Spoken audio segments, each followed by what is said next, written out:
Live. FlyOver Statements. FlyOver Statements, the official first episode. We made a couple before.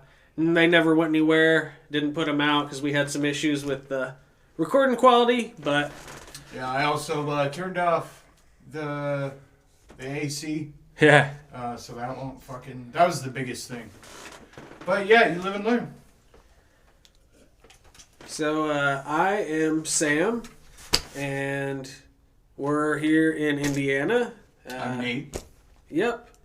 And we figured we could use this podcast to kind of bounce around some ideas, maybe talk about current events or politics or money, whatever the fuck is on our mind, really. And yeah, I think we need more of that kind of discussion in society. Yeah. I think there's a lot offered, which is dwarfing the what people call legacy media. It just needs to go. I think at this point, probably the majority of Americans don't trust the news, just in general. They may have a channel they like or a source but I think everyone has a sense that there's a lot of bullshit flying around and that the mainstream narrative has gotten just so kind of skewed. Things don't make sense a lot of the time. And when they don't make sense, you have to analyze it. I think that they try to spin a narrative, a perspective, an agenda, but the flow of information is so much higher that you're seeing the hypocrisy in real time opposed to like years later. Yes. That's a big thing. I mean, when you have a corporation and then you have a bunch of people just donating millions of dollars, you're obliged to them in a way, I feel, is probably the case, to kind of at least include their agendas. And a lot of these podcasters and a lot of these independent newscasters are like, it's just coming from the soul. Like, yeah. You can't fuck with soul and authenticity and that is one thing that the internet has for sure changed for the better. That it is so much easier and more accessible now as a regular person to produce your own media of any sort. Podcast, music, video. We have the tools now. Almost anybody could do it, which means you get a lot of kind of bullshit in the mix and people that aren't the best. But at the same time, you are able to see so much more of the people with real passion and real talent that, you know, in the old way of doing things would have never gotten noticed. They didn't have the right looks or the right connections. Right. And I think now it's wide open, and I love that. Yeah, it is awesome. It's more of a democratic, the people who want to be listened to are known, like it's known. It's chosen by the listeners. The people that suck actually contribute to content because everyone likes shitting on a dipshit. Yeah. And there's people that like 6ix9ine and what's his name? Jake Paul. Like, they are negative attention artists. Is he the one that's going to do the fight, or is that Logan Paul? Logan has a podcast. He poked the dead body. Yeah. And Jake is like the antagonistic asshole. Yeah. Perfect for boxing, from what I've listened to. But he fought Ben Askren and won, which kind of like got some of the just blind haters to shut up. Yeah. And anyone who's smart in MMA, like, dude, what were the numbers? There was like 1.2 million pay-per-views, dude. And I guess for pay-per-view, that's insane. That's why they're going to do, the Mayweather fight. Just like Mayweather and that other guy. Little Conor? Yes. Wait, who's Mayweather fighting? I know nothing. He's Jake Paul. That's like the big thing that's coming up. They're doing a pay-per-view event sometime in the next few months. I don't know exactly when. But it's going to be Floyd Mayweather. Yeah, I mean, but one fight with that guy because of he has his own fan base. Yeah. And then you just have the people that just hate him, who want to see him get his ass kicked. One fight with that guy, you can retire. Oh yeah, and Like, that's the whole plan and purpose. I think Yeah. anymore. I've never been a huge boxing fan, but I've watched some of the big fights. I've watched a little bit of UFC, and I think at this point Mayweather just pops up now and then for like an exhibition match just to show off a celebrity event. He cashes $50 million and goes home. It's at that price, I'd almost take a punch from Mayweather, but God, Oh, dude. boxers are cut different. I don't think I could do it at Yeah, this stage. often I think I have the body to be a fighter.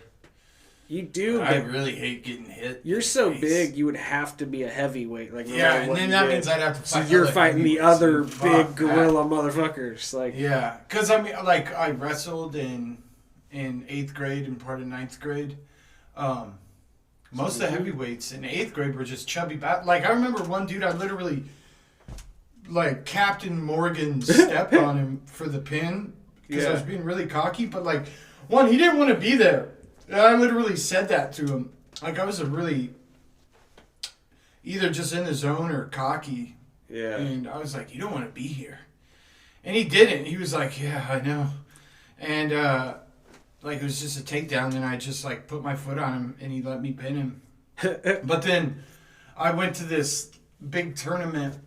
There was like 3 counties, and I had to fight like all the matches were really easy, and then the guy I got in 3rd, and the guy I had to beat to get 3rd was it was like what I imagine wrestling myself, which I would not want to do that. But yeah. and I have a really short arm span. Yeah. I You're don't have a very long reach. And you're I think- built for like grappling and wrestling. Yeah. Like your fight would have to be like getting somebody on the ground. Yeah. And at if that it's- point, you're a gorilla. It's Yeah, I wouldn't want to wrestle me.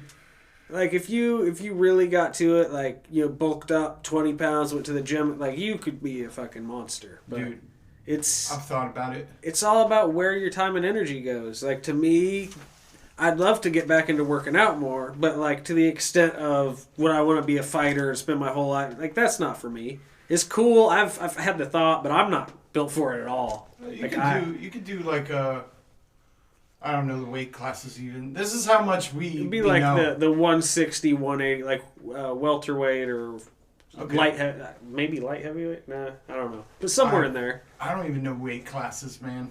We should not be talking about boxing. Yeah, we don't know. I shit wanna about fight it, but Jake Paul. I did have one last thing though. I swear the first time I ever saw you was when I was in wrestling in 1st grade.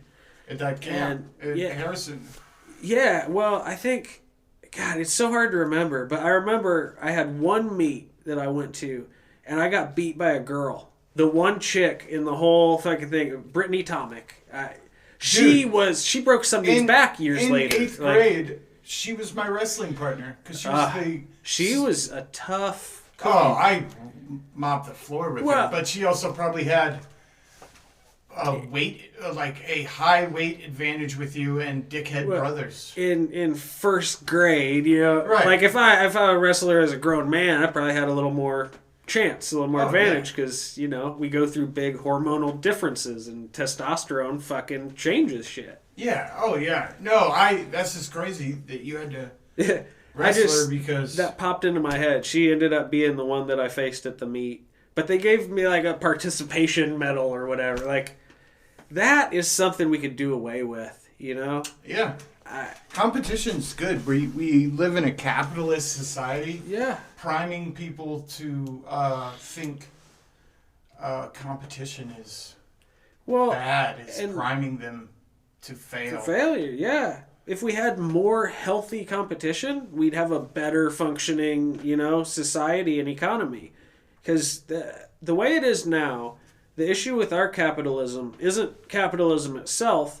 It's that we've allowed a situation, and a lot of it by government intervention, where, 0.1% of the world population owns 90% of the shit.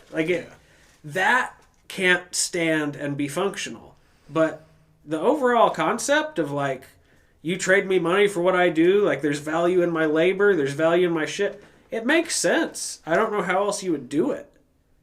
I think in some senses it might make sense if everything was running correctly to be a little bit more socialistic.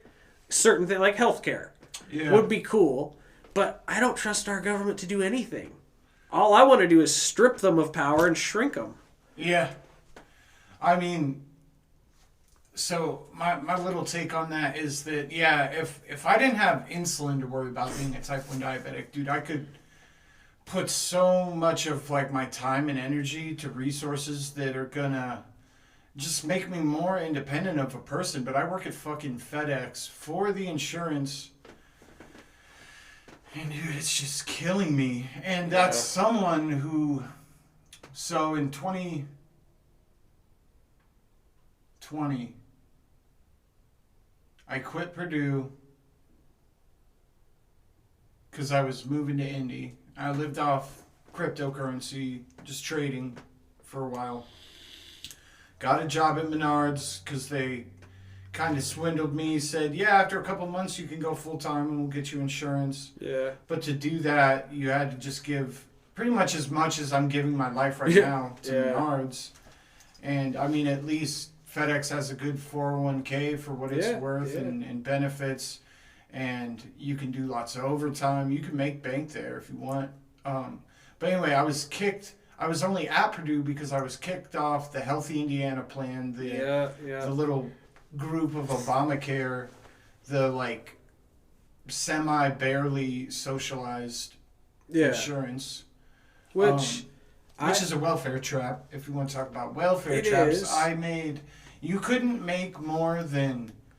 It's like 12 or 13 grand a year to qualify. But a month, you couldn't make more than 1,800. I thought it was like 16. Yeah, it was like it was in between. Part of me wants to say 1,400. Yeah. But I just don't want to admit publicly that that's all I was making. But I was working at this restaurant, and I loved it. Like when you're in a restaurant, you have a good flow with a good crew.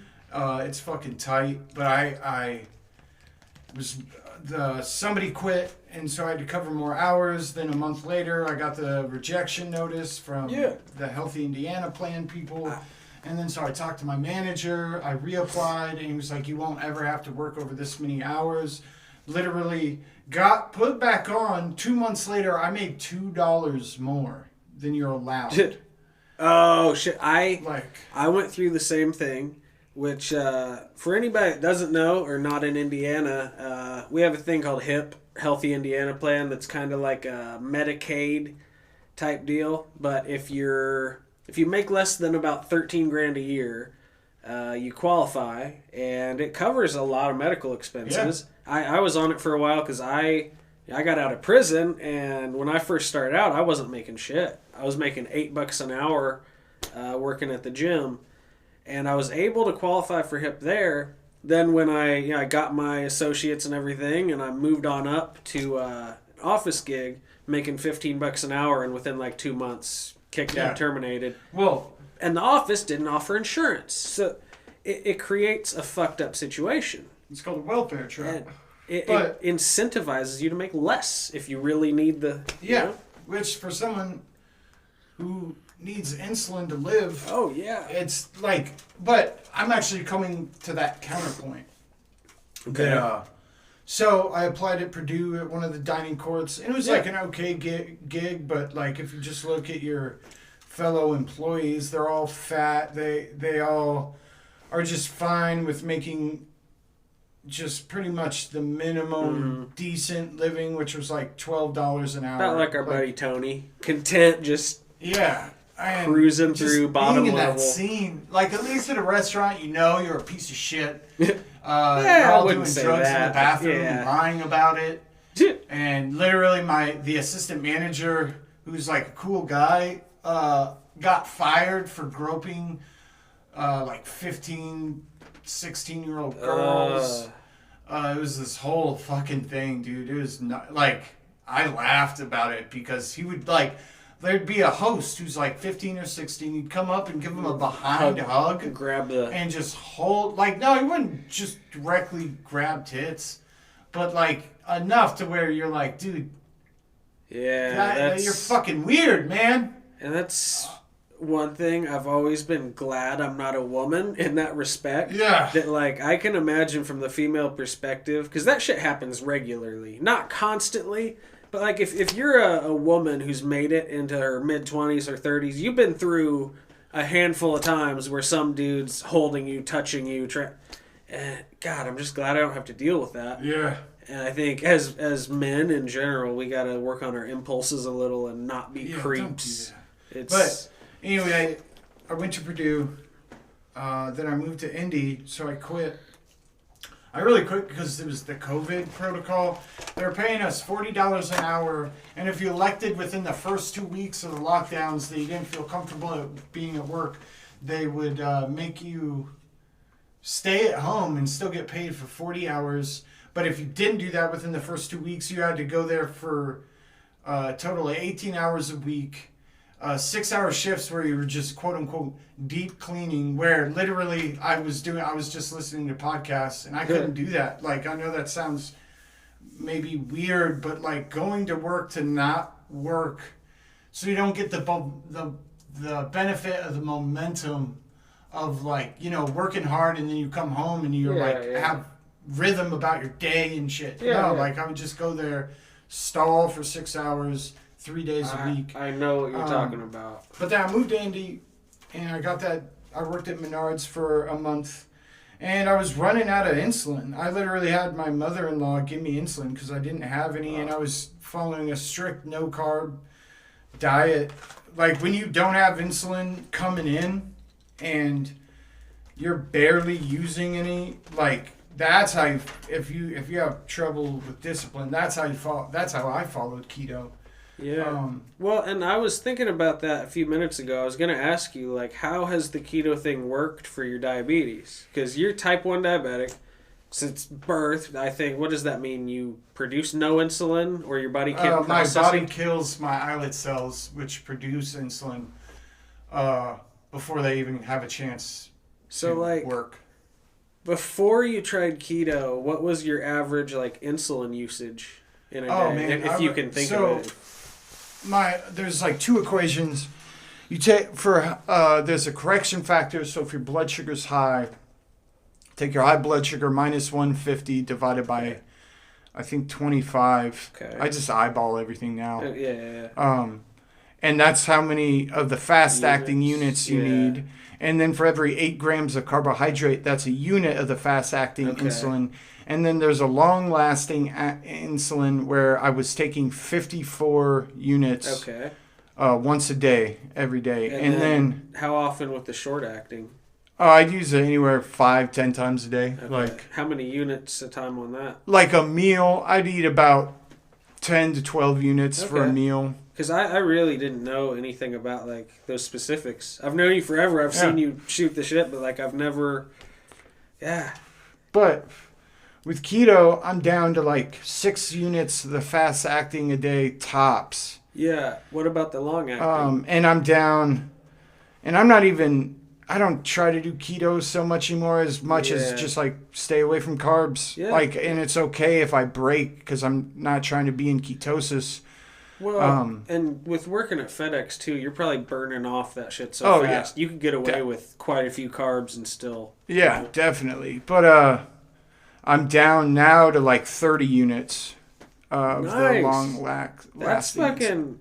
That's like an incredible difference. Dude, no, that's not even it. So during the peak season of the holiday season at FedEx, and I was running, I got down to no fast acting, and I'd have to eat 600 calories of carbs to keep my blood sugar up with 15 units of the long lasting. And like you try to Google just treating type 1 diabetes without insulin, the first thing you get is articles about a pancreas transplant. Yeah. Like, it's not until I learned more about Dr. Sebi and then I looked up treating type 1 diabetes with alkaline diet or Dr. Sebi. Then you can find, there's a couple books, there's a couple things, personal accounts, recounts of doing that. But if you just look up type 1 diabetes without insulin, you got to go to like page 5 on Google to get anything.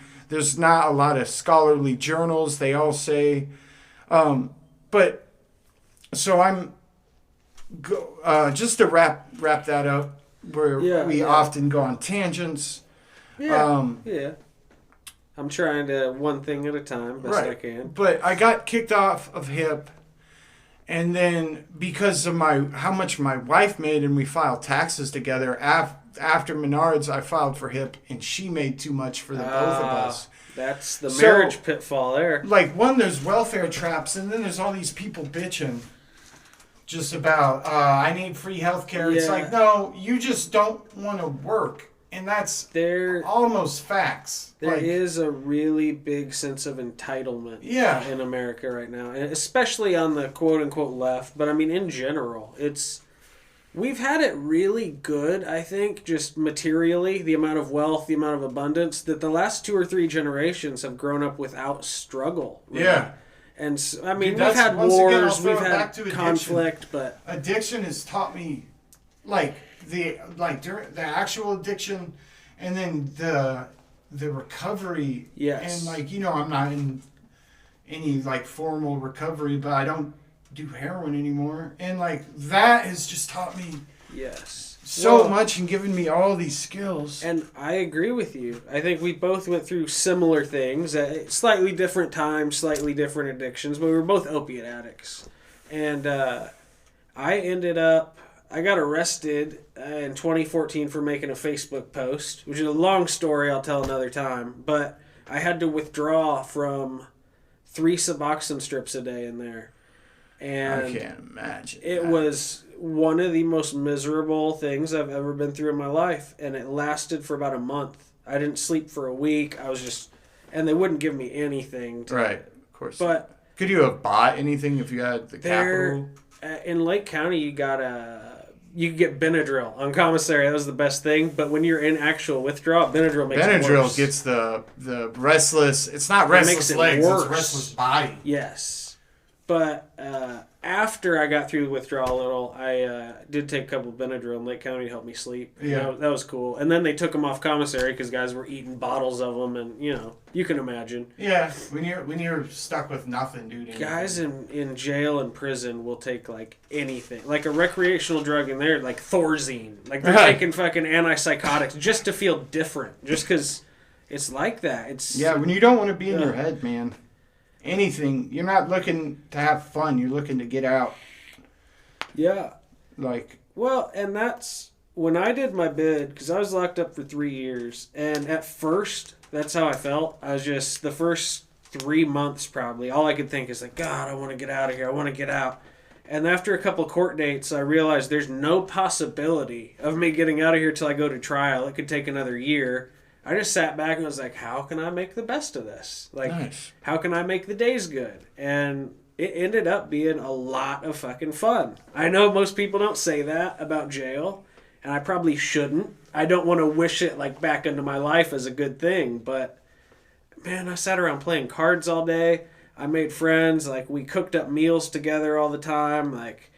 Everybody would share with each other for the most part. As long as somebody was your homie and you fucked with them, people in there were nicer than they are on the streets and more honest.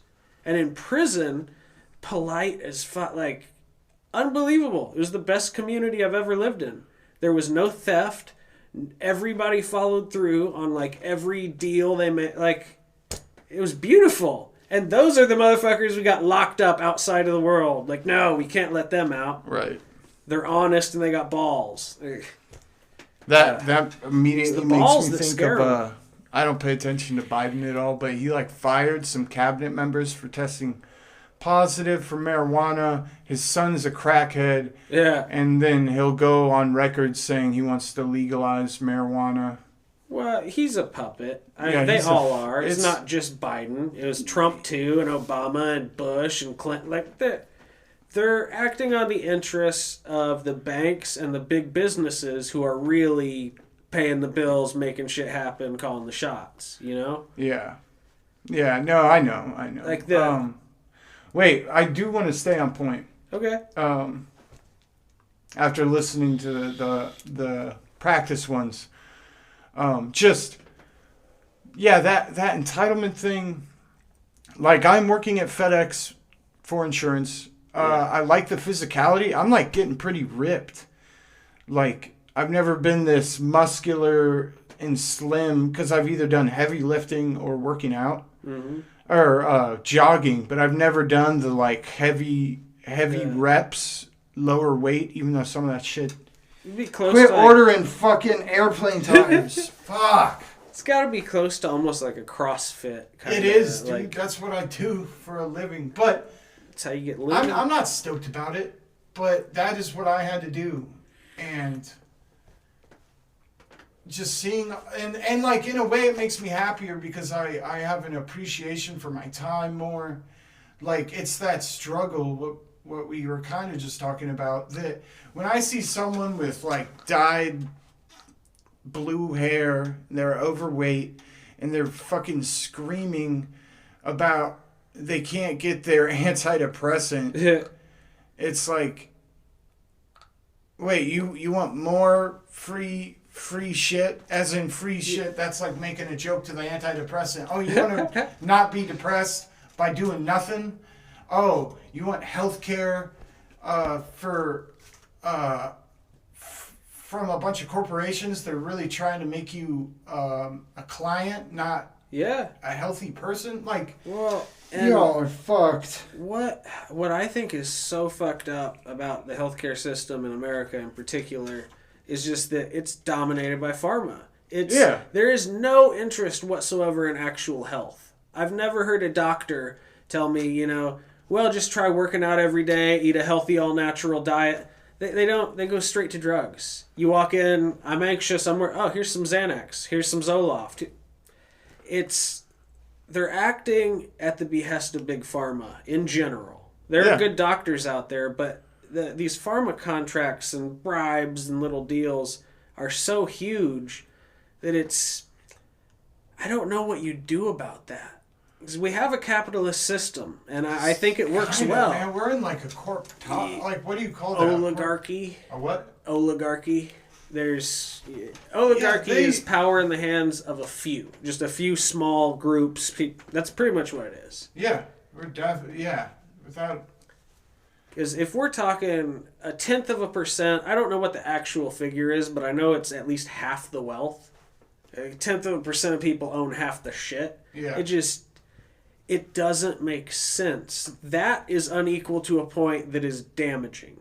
I think, there's going to be a natural hierarchy in any system, and some people are going to do better than others. They might do 100 times better than others, but not 100 billion times better. Yeah. That's where it gets fucked up. Those numbers are too big to make sense. Huh. Elon and Jeff Bezos, 150, 200 billion. And that money doesn't even really exist. Yeah, what can you do with that? It's make-believe. It's debt. Yeah, man. This guy I listen to every once in a while, Pockets of the Future. Yeah. He's like an... I don't know really much about him, but just judging by his tone and his inflection and humor... and he talks about homesteading, so maybe he's like more of an outsider type looking in, and just showing you the blatant hypocrisy.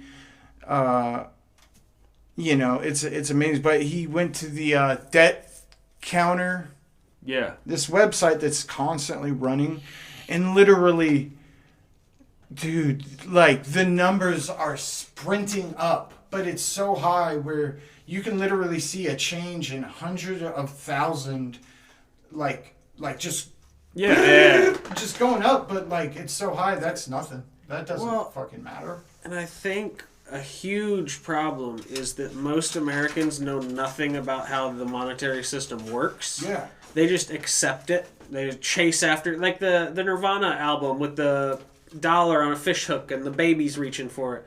That's a poignant picture. It's kids are brought up in this society, and it's called never mind. Yeah. Like, is he saying, oh, never mind. But we're shown by the media and society that we all must strive after this dollar, and it's literally issued by a bank that is not a part of the government, that they give to the government with interest, and they just print it out of thin air, literally. Yeah. There's nothing backing it. They also pay debt with the same dollar that you're paying interest. Well, it's a fractional reserve banking system. Yeah, biggest scam. Essentially how it works, the central bank can loan out, say 10 times more than what they hold to the big regional bank. Well, it's 1 in 12, isn't it? Like for every, I don't know the actual number. I think it's 1 in 12. So for every $12, 11 aren't even real. But where it gets really fucked up is that central bank, can issue that 12 times the money to the second bank. They can use that as a basis to loan 12 times to the next bank.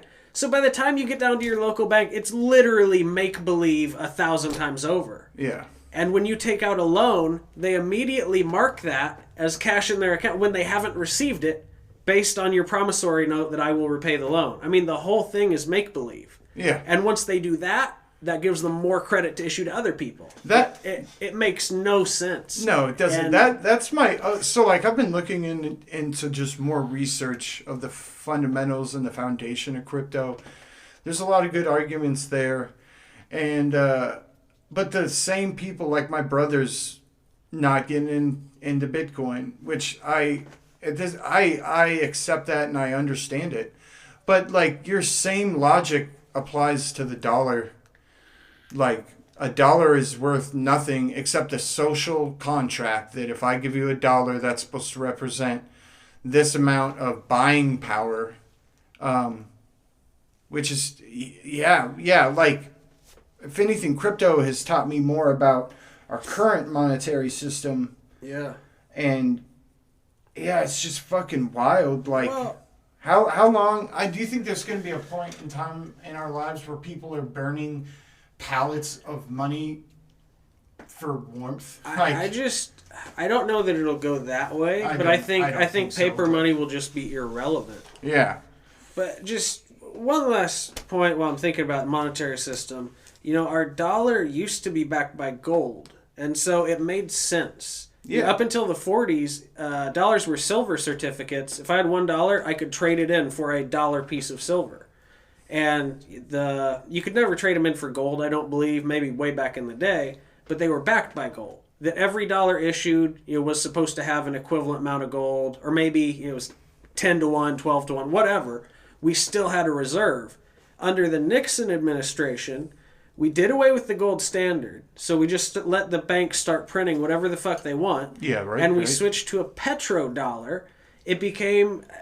The basis of our dollar became that we're doing all this Middle Eastern business with Saudi Arabia and Iran, and we're forcing them to accept it. Yeah. So it becomes the medium of exchange for all oil, and that's our huge fucking, oil, guns, and drugs is what America makes. And it's been that way for a long time. So our dollar is really based on this fucking military conquest and oil business at this point. And I think crypto is exposing a lot of that to a lot of people who never learned. Because they really don't teach you about the monetary system in school. No. Even if you do an econ or finance class. They teach you about how economies work, but they don't teach you the fundamental... because they don't want you to know. Yeah, I really think so. Everything's riding on someone's imagination instead of some real... I think crypto has already changed that and potentially could fix that problem. No, I don't. That's where you and I disagree, but I don't know what I even disagree with. But I think the only solution is to localize and get morality back and quit having the boomer fucking blowjob and a Buick outlook on life. I don't mean crypto will fix society, but I think it will fix those problems in the monetary system. Because if first off, cryptos are global. It's not limited to just one nation. And if I have the option to hold my money in a currency that goes up and there's a limited amount of, a high demand, versus one that people are just printing out of thin air, 2 trillion a month, most people are going to pick the sound money if they know anything about it. And I think that will force, it already has. Crypto's worth 2 trillion now. I mean, it's forcing those banks and those economies to rethink the way they're doing things, because in the big picture, like, the US dollar will not stand up to Bitcoin. No. I really, truly believe it will absolutely cripple it. I think it already has. And as that adoption and expansion continues, I don't think we'll be using Bitcoin all the time I'm going to buy a pack of gum with Bitcoin. But I think it will probably end up backing the currencies we have. It'll be used like a gold reserve. Oh, yeah. And I don't see anybody, except I did start looking. I don't have very much Bitcoin. I've been transferring a lot. Like, I don't think I even have 0.1 anymore. Yeah, I don't think I do either. I don't have a whole lot. But I got some. But no, if you start looking at Satoshis as the equivalent of $1, I would be fucking rich. But that would require, I think Bitcoin would have to be 10 million or 100, something crazy for a Satoshi to be $1. Okay, 25 cents. Even if one Satoshi is 25 cents, like, I'll still be fucking rich. And I really think it will go that direction. I mean, if things continue the way they are now, in 10 years, that's what it will be. No doubt. But in that 10 years, you're also going to have the banks issuing their own central bank digital currencies, CBDCs. They're already talking about that. Yeah. They're essentially, I think, going to try and replace most of the paper money with cryptos. But if I have the choice on the market to hold my money between, this questionable fucking Fed-issued crypto that I don't know the backing, I don't know the details, I know they control it, versus an open network run by its own users with a set value, worldwide demand. I mean, it's just as a store of value, as a way of holding your money, your wealth. Bitcoin is solid.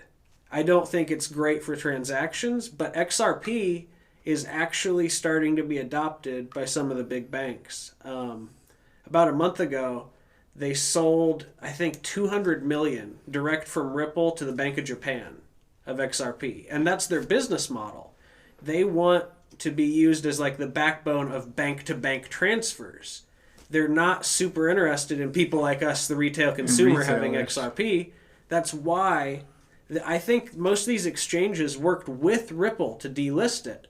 Because when the SEC filed a lawsuit against Ripple claiming that XRP is a security, and that still has to go to court and everything. But in response, Ripple established themselves, they set up a bank in like Omaha or some kind of rural western state. And being the bank, I can't remember the details, but it gives them special rules where they wouldn't be bound by the normal rules they were before, and they could still sell it even if it was called a security, because they're registered and verified as this financial institution. But long story short, their goal is to sell to all the banks. They don't really want U.S. retail consumers, because that could come back on them if the thing is a security, if they're selling direct to people but not to banks. Oh. And they have like a big white paper or whatever explaining, I read one that they sent to the Fed, just like, this is, what XRP is, this is what it does. We think it would make sense for you to use on international transfers. It's practically free. It's practically instant. And that, I think there's no doubt XRP will go up 5 to 10 times from here soon, within the next few years. Absolutely no doubt. It will be more utilized than Bitcoin. But I think Bitcoin will become kind of the biggest hold. Gold. It's essentially modern gold. It's however much Bitcoin you have will be used as collateral, will be used as whatever, against everything else. Because it is that, there's 21 million of them. There's 7 billion people on Earth. if it really gets that level of use, they're all going to want some. It becomes, inevitable. Yeah, pretty much this. The value I think it's early enough in the culture. If you have any Bitcoin, like you're setting at least a decent, like if you have 0.000001 Bitcoin, like that's going to be worth a decent amount of, financial wealth, like in 10 years. Just as a tip, you can actually get that much Bitcoin for free if you sign up at freebitco.in. I don't know everything about this site. I haven't tried withdrawing from them. I would say before you plug them, try withdrawing. From what I have done though, I might have done a withdrawal, but they have like a little, almost mini casino, little gambling game you can play. But I get 52 Satoshis, I think, right now. I can get every hour just by clicking a little roll button. So if I utilize that all day, within a week or so, I'm racking up a couple thousand Satoshis. That's intense. And yeah, if I did it every single day. How much is one Satoshi of a Bitcoin? Is it? I think there's 8 digits after the 0, so it's 7 zeros and a 1. Okay, so 10 millionth? Something like that, yes. Okay. And, someday, I think, even if you went to that website and they start out, your first reward is 3 Satoshis, and you have to play enough that they boost you up. But it maxes out at like 70 some, and there's a slight possibility on all those that you could get more. They have like a tiered system. You roll a random number, 1 to 10,000, and it's like anything under 9,989, you get the base reward. But if you get one of those big numbers, it goes up to like 0.03 or something, which is hundreds of dollars. Yeah. And it really is randomized. You really do have a fair chance. It's just that's a 1 in 10,000 chance on every roll. So it's almost always I get the little base reward. But they also do betting, like on sports and on like stock prices and Bitcoin prices. Like they'll have a monthly bet. What will the Bitcoin price be at the end of the month? And they'll give you odds of like 6 or 7 to 1.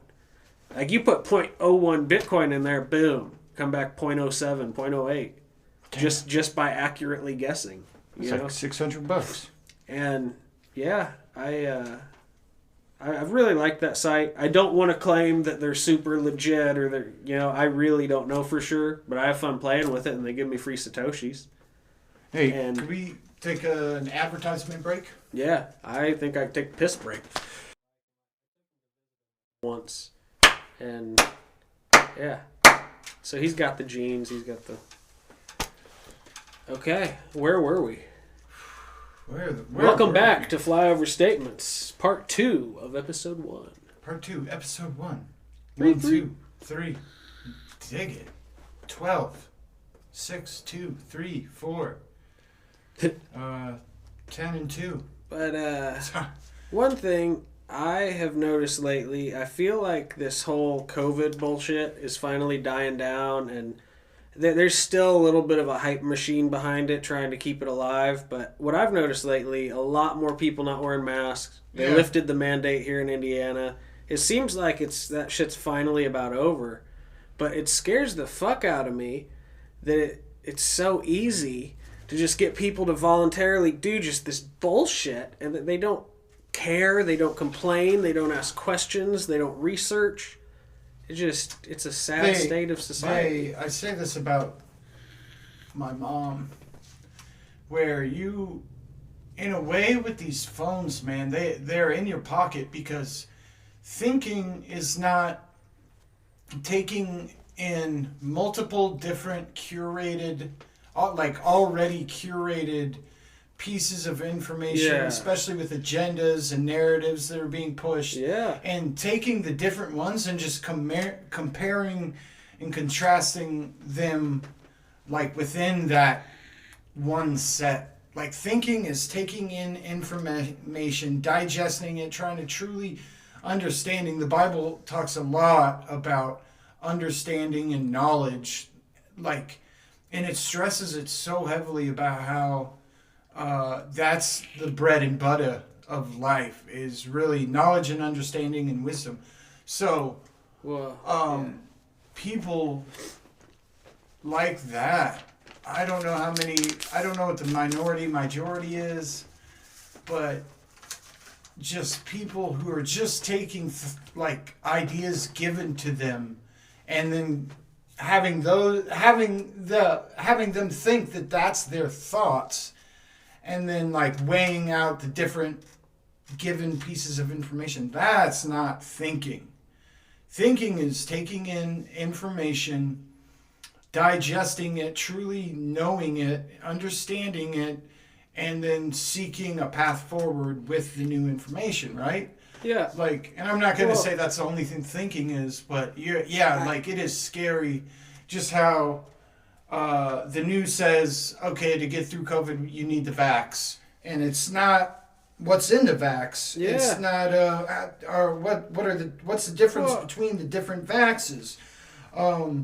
What is a traditional vaccine and why is this one different? Like, it's just, take it. I had to deal with all this bullshit because I was told to deal with all this bullshit. If you want it to go away, just take the shot. I was told. Yeah, like it's crazy, and what scares me is some of the stuff they've almost pushed to like a 2 + 2 = 5 kind of place, and people are just, oh yeah, it's always been 5. Like it's so bizarre to me. And I travel around for my job. You know, I drive around autonomous farm equipment, but I go from town to town, and I just notice the differences in the way people react. All the like small towns, you go anywhere, nobody's wearing a mask, nobody gives a shit. Like, there's nothing wrong, there's nothing going on. There's no sign that there's a pandemic anywhere. People are living normal life. And then every now and then I pass through a city, especially in the more populated areas, and I'll go somewhere, people are wearing 2 masks outside, like looking nervous. By themselves. And I feel bad for those people because they've got to be just in a state of like fear and submission. And I think that might be the whole thing. Like, they're reestablishing a new slave class. Like, yeah. Okay, we figured out which ones will go along. Those, we can use those to be our useful idiots, our useless eaters. And then these other sons of bitches that aren't wearing them, we got them on camera 10,000 times. But no, maybe that's what they want. Maybe it was like this humongous filter. They were like, okay, into the new world order, we gotta see who we don't want, and we gotta see who we want, and then all the people not wearing masks. But also the same people that blindly hate masks, I think almost are starting. Like, I get it that you hate the removal of your like birthright liberties. Yeah. And I mean, I understand being passionate about it, but just to hate someone, and you don't have to hate by saying I hate them, but just hating on that, like someone for wearing a mask. No, and I don't think that's right either. I just, so I feel bad for the people that I see that are just clearly in a state of fear and anxiety. Yeah. Like, that's the effect to me. And I worry, like, how easy it is to get everybody to just follow these rules. It's nothing to do with the mask. It was easy. Like, and if the mask worked, if there was some evidence of that, and it was voluntary, I'd be all for it. I'd wear a mask wherever just to not be a dick. Yeah. But there's no evidence that it works, and they literally shut down the entire global economy for 6 months or more. Like, we haven't felt the economic ripples of this yet. Like, shit's gonna be fucked for a couple of years at least. And I saw a good graph, and it was of just the global economy and in correspondence with all the crashes. I think we're at the top. You know, several years ago, when I was into Alex Jones and all that kind of stuff, this is one of the ways all the guys used to say they would bring in the New World Order. Is like they'll crash the entire global economy to where everything's so fucked. We all come together and just say, okay, let's restart, new system. And I think crypto will be, as far as the money goes, crypto will be the backbone of that system. Oh, yeah. That's why people who say that Crypto's amazing because it's decentralized. Yeah, now because it's available. Like, and it's once there's scarcity, see how that script works.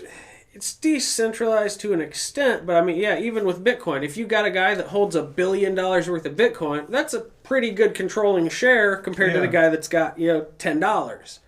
Like it's centralized in that sense that there are certain holders that have massive amounts and can sway the market. Yeah. Like a whale can sell 100 million worth of Bitcoin, drop the whole market a couple thousand, like instantly. Shout out to, I watched this. A great moderator, I can't remember his name, but it was a conversation between Michael Green and Anthony Pompliano. Yeah, I know Pomp. I don't know the I don't really like Pomp. I don't think anybody does. Like, he's a smug little fucking Italian sausage-eating motherfucking mozzarella meatball. If I had actually got in on Bitcoin early and struck it rich real young, I would have probably been a smug asshole. Yeah. Like, I had the opportunity, and wasn't the way life worked out. Yeah. I was selling research chemicals at the time. I had people offering me Bitcoin back when it was like $1. Like, yeah. And if I would have just done $1,000 worth of transactions, and like, I would be so filthy rich right now. It wouldn't even make sense. But do I want to be that? Like, I'm not into money, and the only reason I want money is for comfort in my life, to be able to get by, not have to work for somebody else, and to help the people I care about. Yeah, honestly, I want money so I can work harder, because if do I more want shit. a homestead, Yeah. that is a dreadful amount of work, but it's for myself. I was also thinking, though, like, I put a few hundred out of a paycheck into cryptos or sometimes stocks or something. I was thinking I might set aside a couple grand, try and buy just like an acre of farm ground somewhere. Dude, I will throw down. Like, where can I? Because I know I have some. It's attached to my parents' property. It's 10 acres though. Yeah, it's like 50 grand. But there's like way out in the country. There's I read a statistic the other day that in like 2019 or something, the average price of farm ground in the U.S. was like $4,000 an acre, $4,500. So it's like if I could find somebody that would actually sell me just like a little plot, and I could just use it to garden, like that would be a better investment than anything. You know? Dude, you could talk to my dad right now, and that's not that. It's like 10 minutes farther than your parents, 15 minutes. Yeah. Dude, if you'd have to do the work though. I know, but he there you'd have access to a rototiller. You'd have machinery. You'd have a shop. And I use a rototiller to do my garden, which is a little bit of a pain, but it's better than doing it with a hoe. Yeah. But yeah, if it would take me a few months to fundraise, or one of my cryptos have to strike it big. But yeah, if you ever wanted to throw down, do like a farm. If we could for real, we could do it. Man, that's my. If you wanted to like, we'd try work something out, go 50-50, buy an acre and farm it, like. Dude, like an organic homestead kind of farm, grow all the shit we want, enough for me and you, maybe to sell to like a local business if we got a contract, just a little, just give to friends, give to family, and some chickens. Yeah, I'd love to. Ooh, you could do. What if you set up like half an acre with a chicken coop and half an acre like. Dude, half an acre is what I have right here. Pretty I think big. We have a sixth of an acre. That's enough land to grow all of our vegetables. Yeah. Like, what you can do with an acre, you could supply probably 2 to 4 families, depending on the size of each family. Like. Yeah. Well, and this is something that I've never looked into very deeply, but I want to. Like, who decided we should start just planting grass everywhere? And that we have to maintain this grass and mow it to a certain height. Because, like, we could use all that yard space everybody has to grow vegetable gardens. And we could have such an abundance. But, I mean, that cuts into, the big farmers and the big food companies that don't want you growing your own food. Yeah. I mean, that's why we're Kraft and ConAgra lose money when you grow your own food. I think that's why I'm so pleased that I found him. But the Owen Benjamin, like I I kind of started realizing I was worshiping him, and he's literally like, "Don't worship me. Yeah. I'm not special. Yeah. Like, I'm just a dude who got kicked out of Hollywood because I didn't agree with the left and they ran me." Dude, he got kicked off Airbnb. So, like, he had all these, like unauthorized credits. Like, they first kicked him off Twitter, then PayPal, then YouTube and Instagram, and then it started getting into, like, Airbnb, to where he had a sitcom on TBS. He was hosting award shows. He went on tour. Like, he was, like, headlining shit. Like, he was at the beginning of, like, the when someone really starts making it. Like, if, you know, he would have just said it was okay to give a 3-year-old like hormone replacement therapy. Well, and that. But wait, hold on. Okay. Sorry.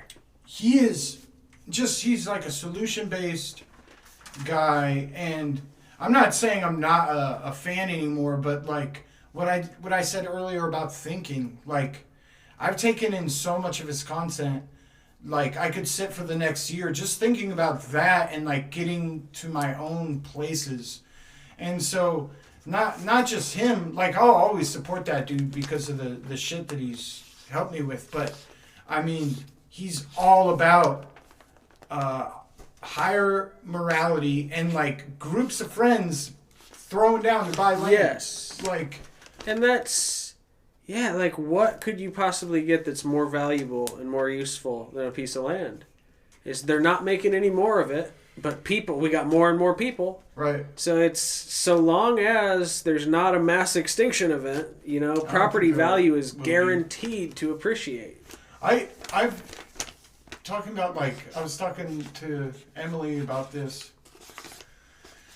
Man, I've been through Y2K, Twin Towers, September 11th, 666 in 2006. Yeah. I've been through the 2012 fucking end of the world. There was something in 2009. You know, the war in Iraq. Well, all this shit, man. Nothing's happened. So I think they just want, like, Hollywood movies and those legacy media companies just want to sow those seeds of doubt and fear. Yeah. So you can't ever really be comfortable and take... I mean, whatever it causes in you is their goal. Like, they don't have a goal, but they're trying to get you unstable. Yeah, so sure. I'm not worried about that kind of shit anymore. Like, and that might be the greatest irony, that as soon as I stop worrying about it, something like that actually happens. Yeah. But is that how deep they're going? Like... Do they want me there, what I just said? To even when I accept it, I still expect it? Like... Well, I think there gets to be a lot of questions when you get into the proverbial they. You know, it always is like, what? Yeah. Who is they? You stop and think about it. Like, there's a ton of different people with a ton of different intentions. But at the end of the day, at the top level, it's money and power. Like, they're doing whatever they can for money and power. So if they're sowing seeds of division and civil unrest and getting people fighting with each other, my question is, like, what is the bigger strategy to that and who is behind it? Because it seems intended to destabilize the country and tear us apart, which seems like a foreign invasion to me. And you look at all the stuff going on from China in recent years, I don't know. It seems to me like this is a Chinese takeover. Yeah, they've shown the world that they're far more willing to threaten their own, to, like, sacrifice their own for an advantage. Yeah. That's one thing that America doesn't have at all. Like, we shut down the country almost over one guy's life, which, you know, was I'm not taking away from that, but, like, a lot of these leftists... You're talking about George Floyd? They want no suffering, and the Chinese have shown that they'll, yeah. Something I just heard last month, China just put a big part of their budget and a new focus on increasing the masculinity of their men. especially in the Army. So they're over there getting dudes pumped up, probably fucking giving their guys testosterone. Like, they're implementing, like, go hunt, go work out, manly shit. And we're over here arguing about whether or not, a girl can have a penis. Like, it's a different... Things got so comfortable and so good in America, I think, that people just got lulled into a sleep and thought that nothing bad could ever happen. I think a lot of people are waking up. But I don't know if it's... Is it enough? Yeah, too little, too late, I think there's always hope. If you can awaken the spirit of the people are everything. We run the shit. We do the shit. Yeah.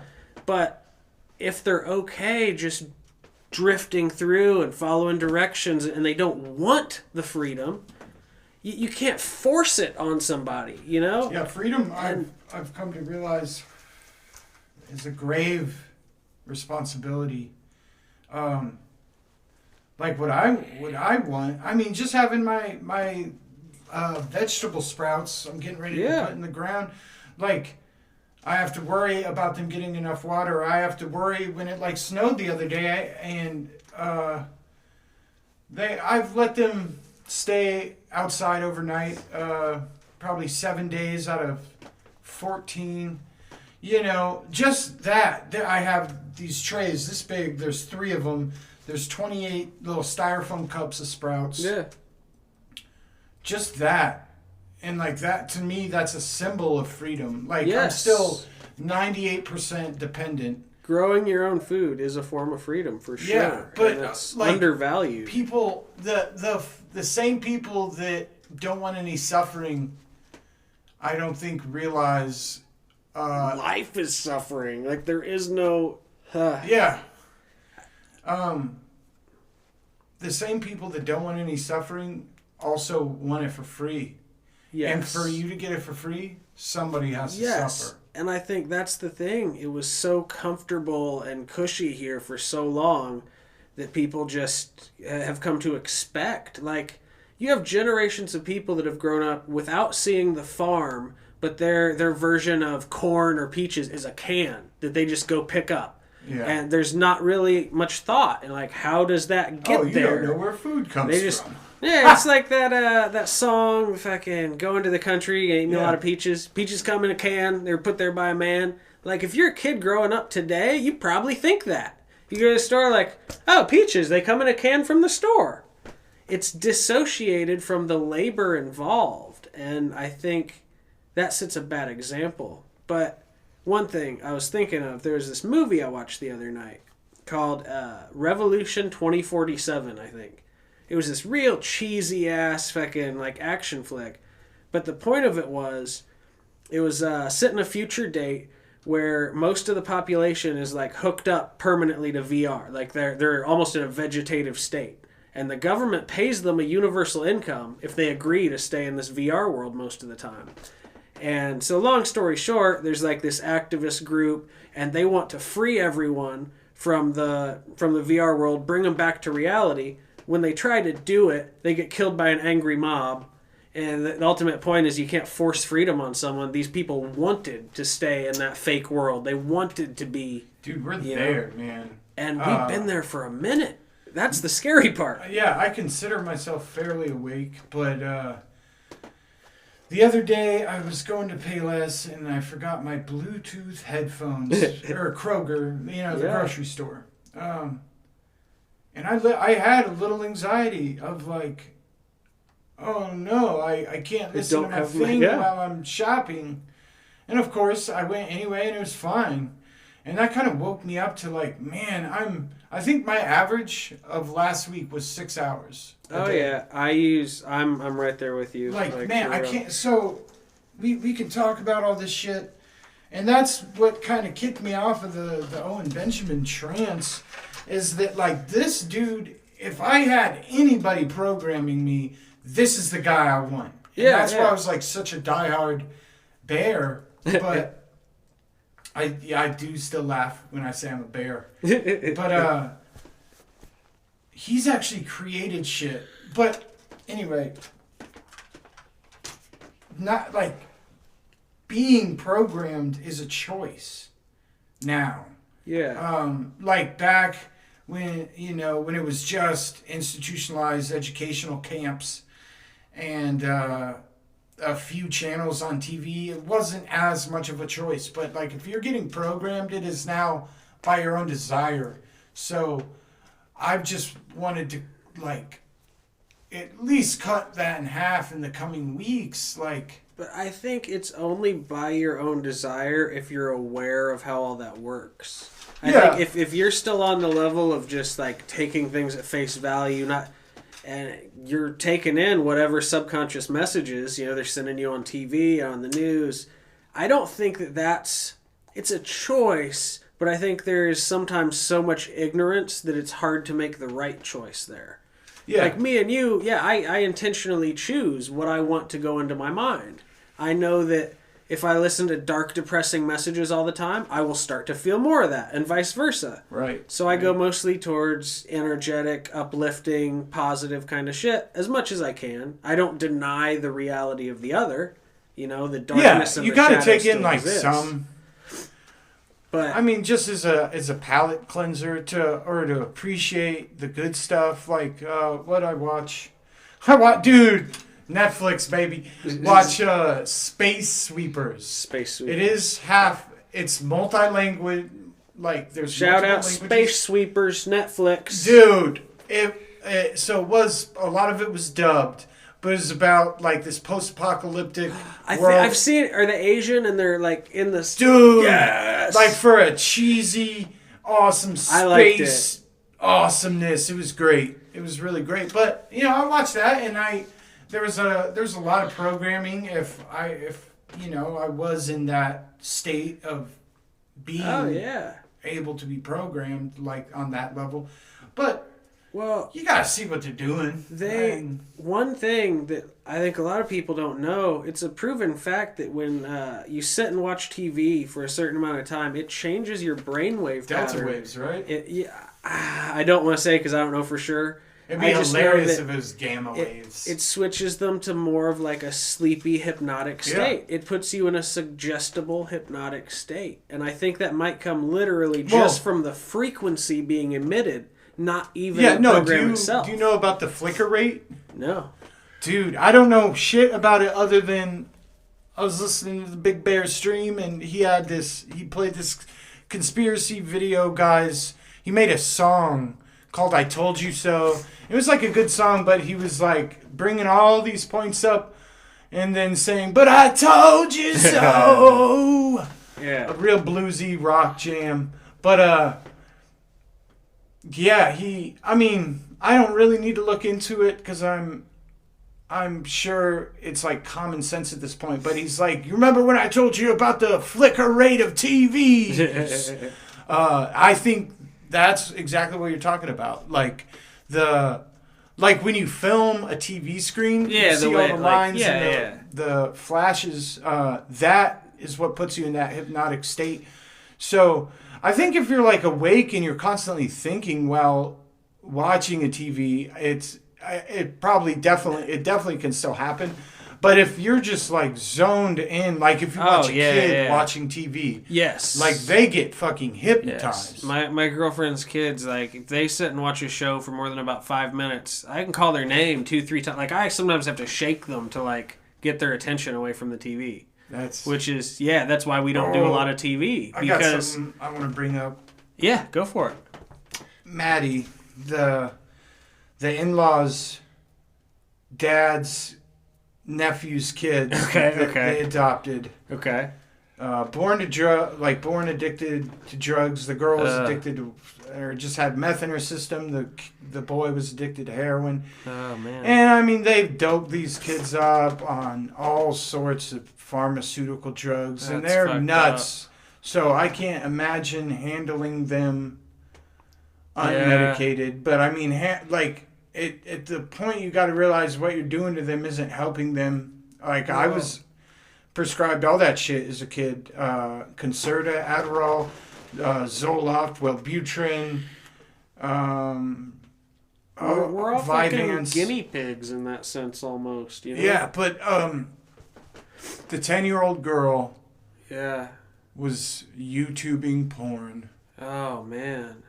Like, See, I think fuck. at some point in time, I think we'll look back and recognize giving these drugs to kids as like a crime against humanity. Like, That, this will be one of the things that, like, yeah. and they're also babysat by screens. Like, yes. as soon as they get home from school, boom, here's your fucking iPad, shut up. The TV has been the babysitter since probably the 60s or 70s, since it, came to prominence. Because I know even in my own life, like, me and Miranda try to avoid doing a ton of TV, but there's times you got two kids, you're trying to get normal daily life shit done. They're going crazy. Like, you turn on the TV, they sit quietly for a half hour and, like, don't, And so it's tempting. But we probably do, like, an hour or so most days. Not terrible. There's days we don't do any. And on the weekends, they watch a lot of movies and stuff, but we keep it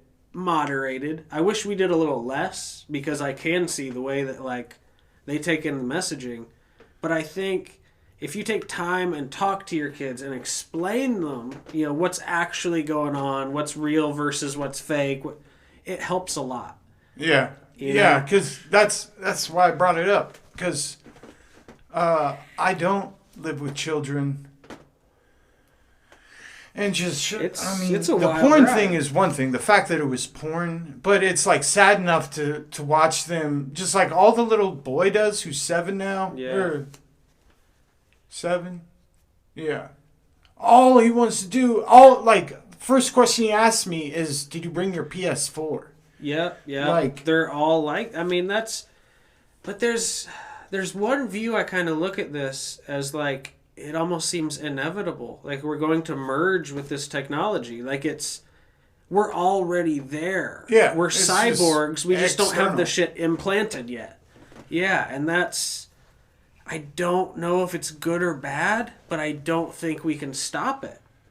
I think somewhere in the next few decades, it becomes inevitable. They keep developing this tech, and pretty soon, the rich guys have superhuman fucking powers being implanted with chips and machines. Early adopters are gonna... I think there may come a point where it's like, almost like owning a car or something. Like, if you want to succeed in society, you have to do this modification. Like, I don't know. I hope it doesn't get to, like, the extreme, because it opens the door to all sorts of eugenics and control and just eugenics nightmare shit. Look up the statistics of what neighborhoods abortion clinics are located in. Primarily black, and the woman that started it was a racist who didn't like black people. That was part of her purpose. Yeah. Was to get rid of black babies. That's and so now shitty. They have the left fucking rallying. We want to kill them. We don't want baby. Like, and I understand the point of, like, this is my choice, my body. I'm not going to be able to give this kid a good life. Sure. But it's almost to the point of, like, encouraging and celebrating abortion, which is... That's sickness of the soul. That's... Yeah, I remember one of my exes in high school, like, if I came inside her, it was like, that was the immediate thought. Oh, well, you're going to have to get an abortion. Yeah. Like, I think abortion should be literally, if no other resources are available, that's just a possibility. Like, that should be, like, your last option if you're, like, drug addicted, like, you're going to abuse this kid, it'll be worse than death. Because that's what you're doing. You're giving a death sentence to a soul that you have pulled forward from whatever fucking dimension we come from, that's intended to pop out the vagina into our world, and you just terminate it. Like, yeah. It's sick shit. And I'm not blaming women that get abortions. I think most of them do it for a valid reason. And I think they probably think they're doing the right thing. Well, but I wonder how many aren't valid reasons. Like, why is it socially acceptable if you give in to, like, the hormones of being like a teenager? Sure. Like, I want to say something to this 10-year-old girl who's looking up porn on YouTube to be like, hey, that shit's trash. Yeah. Like, that's really bad for your mind. But, like, that's... as soon as I found porn, like, I wanted more. I did this, like, that's what's scary, is that, like, kids have so much access to that stuff now. By the time they're in middle school, like, they're going to have seen some shit. Yeah. And When did you get your first smartphone? Do you remember? I was probably like 20. Like, I had a Motorola Razr in high school. And I think my senior year I got the smartphone, but I didn't have it way early on. But Yeah. I guess there's like articles and shit about these 20-year-old men who need like Viagra and shit because they can't keep it up because they're watching whatever they're watching. But there's so much to that. There's I saw this documentary the other day about the actual frequency being transmitted from the phone and how it causes cancer and it causes all these different effects in people. And we carry our phone right down here next to the balls. That is part of what is lowering men's sperm count. A lot of it's coming from the plastics and chemicals in the food. But like having your phone sitting right there radiating your nuts is part of what is causing this problem. And there were cases where they identified young guys that they determined most likely the cause of their erectile dysfunction was carrying their phone around. Like, and we don't think about that shit because it's invisible. I think most people don't consider, in 1850, it was genuinely quiet. There was no, and I don't mean like noise, but the frequencies floating around. Radio waves, antenna waves, cell phone waves. And those pass right through our bodies. We are bombarded 24/7 by all these different frequencies in megahertz, in gigahertz. Nobody knows what that's actually doing to the body, I don't think. One thing that nobody talks about is that as soon as like 5G went live, you know what happened? What? The coronavirus. All the shit. That's when my crazy explosive shit started involving the AI. And in my opinion, 5G is to facilitate that AI and blockchain networks for crypto transfers. But it's part of a fairly credible source said I don't think it's that big of a deal because like all the birds around 5G towers aren't dead. Like there's still grass growing. There's like, from what I've seen and studied, the 5G radiation shouldn't be that much worse than anything else we're getting. It's non-ionizing radiation, so it's not going to mutate the cells and everything, but it's at a very high frequency, and it does some weird things. I think it was originally, they got 5G while working on developing a sound weapon, I believe, in like DARPA or some part of the military. And so there is a weaponized component to it. And it makes me think back to this book, Behold a Pale Horse, by William Cooper. Conspiracy theory book written in the 80s. And not all of it is accurate, but he had a chapter, I think it's the first chapter of the book, called Silent Weapons for Silent Wars. And he was talking about all this technology and all these things, how it's being covertly used in the background to change us, to manipulate us. And I have seen enough proof. I know that's what's going on. It's one of the things Tyler says to me a lot. Sound is the final weapon. Like, people do not, and I don't understand sound waves and frequency, but I know enough. I've looked into enough to know the gist, that it affects things, that we are all energy at different frequencies, and when you bounce our frequencies against other frequencies, sometimes weird shit happens. Nikola Tesla was really into that. He developed all sorts of, allegedly, he had an earthquake machine that used sound. Nobody knows for sure what all he had because a lot of his documents went missing when he died. And oddly enough, they were handed over to John Trump, Donald Trump's uncle. The FBI hired him to do an investigation on it because he was some sort of scientist, physicist. He was a guy they thought could actually understand some of it. And he came back with a report saying, this is his notebooks. It's mostly philosophical, spiritual stuff. There's not a whole lot of use in here. We didn't find it. And then after that, we get all this fucking technology booming out of nowhere. Right. There's all these guys saying aliens. I'm saying Tesla. Damn. I don't think it's a coincidence. Elon Musk named his company that. It's like, it seems people that look into the Tesla shit and get into his ideas seem to succeed and make things happen. Dude, have you ever seen the background of my computer? No. It's 369. Let me take a look. That's not Yeah, what I I'm got talking you. about. Yeah, it's literally Tesla. I don't even know why Tesla's there because dude loved a pigeon. There is another angle to that, though, that I just thought of. That I was listening to this podcast the other day, the Higher Side Chats. Yeah. And they had this guy on there, and he was saying basically that all language, all symbols, all of this is taking us away from the real reality, and that's what constructs the fake matrix.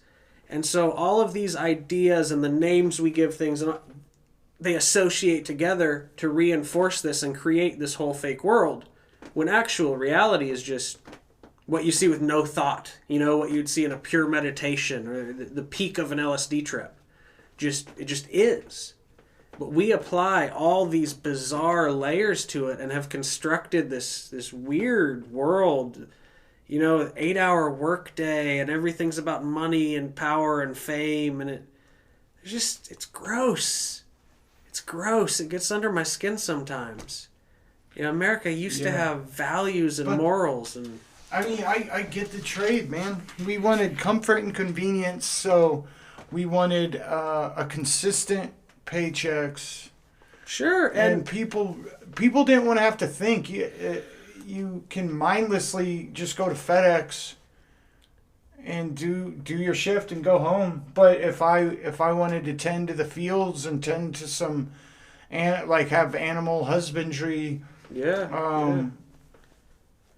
that's way harder work, and you can't just leave. Like, if you have animals that depend on you every single day, if you have to weed every single day, you can't just leave. You can't just go to Hawaii. Oh, yeah. No, when you're growing food, like, it is during the season it's growing through the spring, summer, and it is a full-time job. I mean, at least a couple days a week, you got to be out there dealing with your garden. If you're growing by hand, you're doing the small shit. Right. I mean, the big farmers just, the way that they grow our food is gross. Yeah. I mean, most of them. My dad finally got his patent for.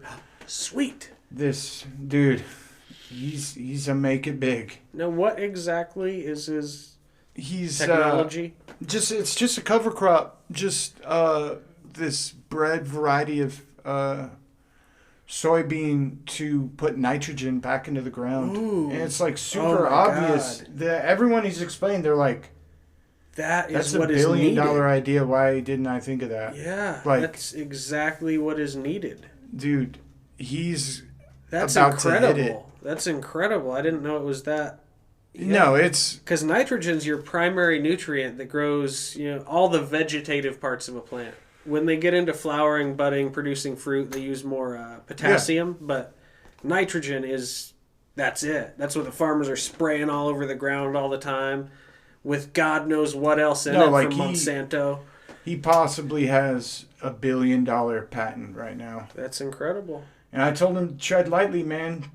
Like little dudes like him, with $1 billion patents, often don't even see. Does he have like a lawyer on that? Oh yeah. Okay. No, he's working with the team. They're He'll be all right. Planted it one season.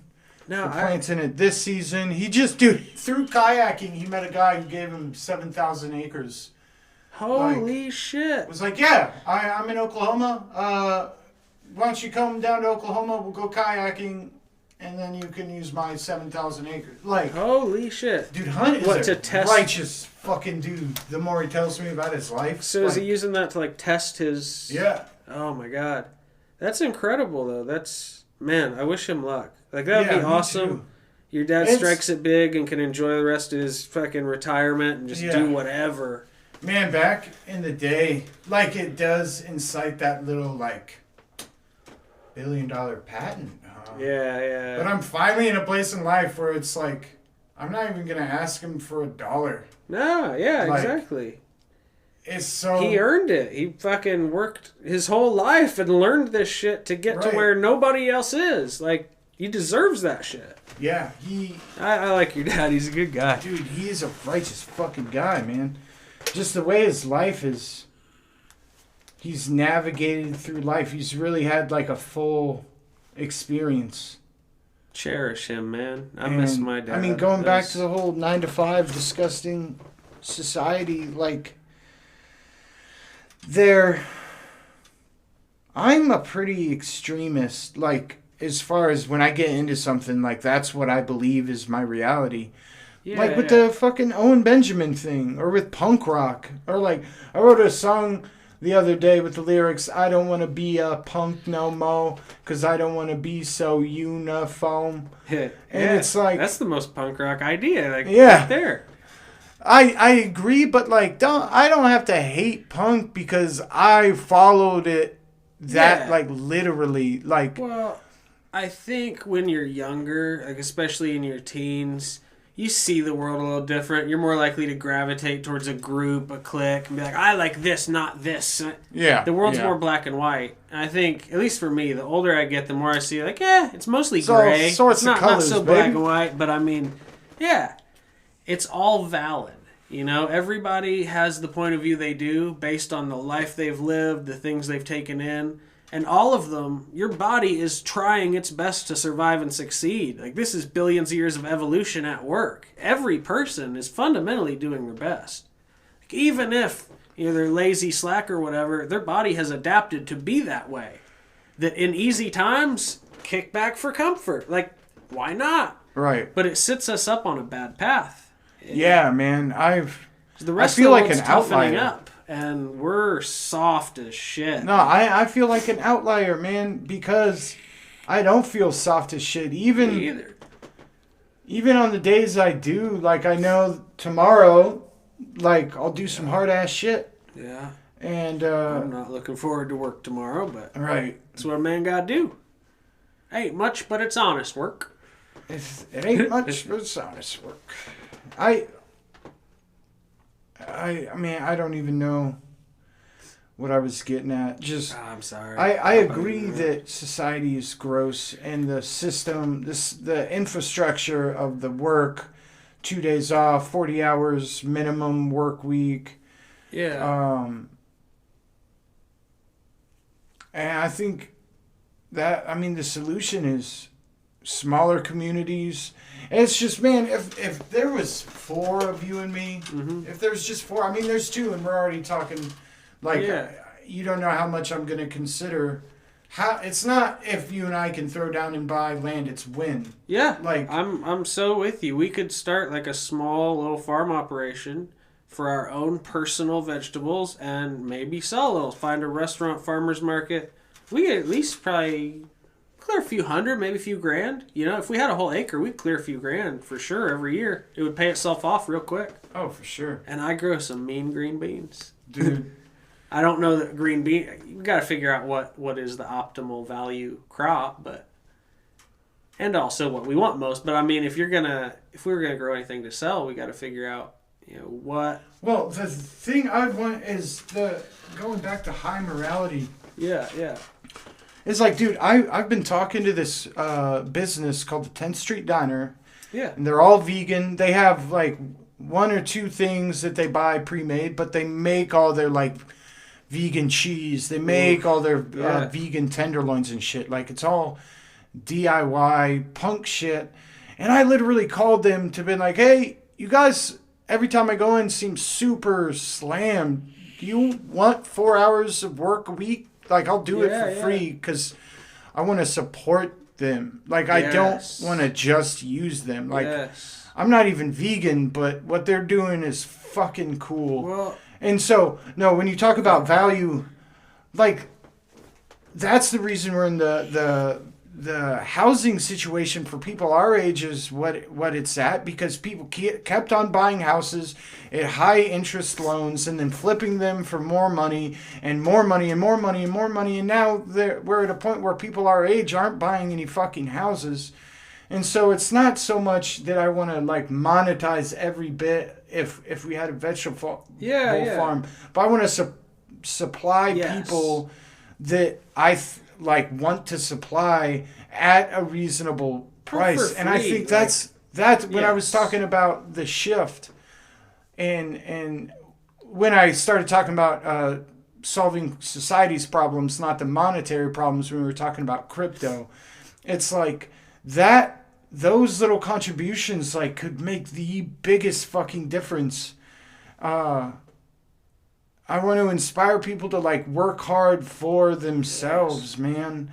And I've just started. I'm still probably not even 98, probably 99.5% dependent. I mean, I don't have any vegetables yet, so I'm 100% dependent on the system. So like, I'm not coming from a place of high experience.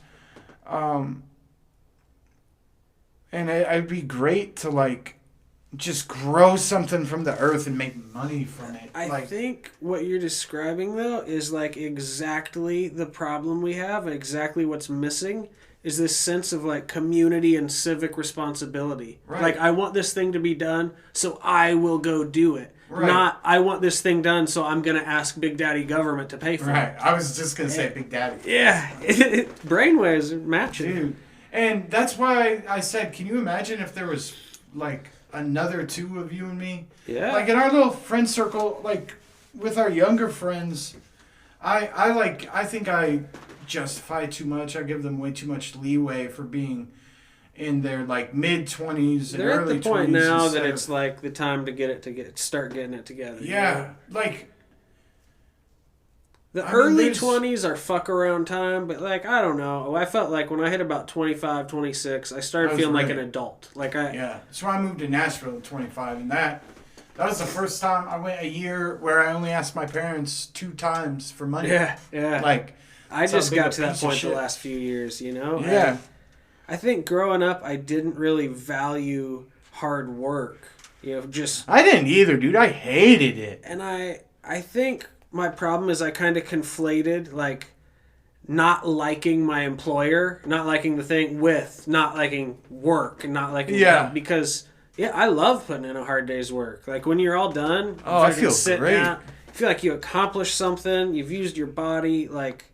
I enjoy a good day's labor when it's productive and I'm going to see some fruits from it. Right. And that's it's hard when your only fruit is a paycheck. Yes. Which like supplies you to do whatever you want, but it made sense to do like the 40 to 60 hour work week and all this at the start of the Industrial Revolution. And you know, probably up until just recently, we're at a point now though where productivity is at an all-time high. But wages are absolutely stagnant, you know, comparatively low to what they used to be. We only have 5-day work weeks because there was 7-day work weeks. Yeah. We could do like 4-hour days and society would run just fine. Yeah. There's no reason.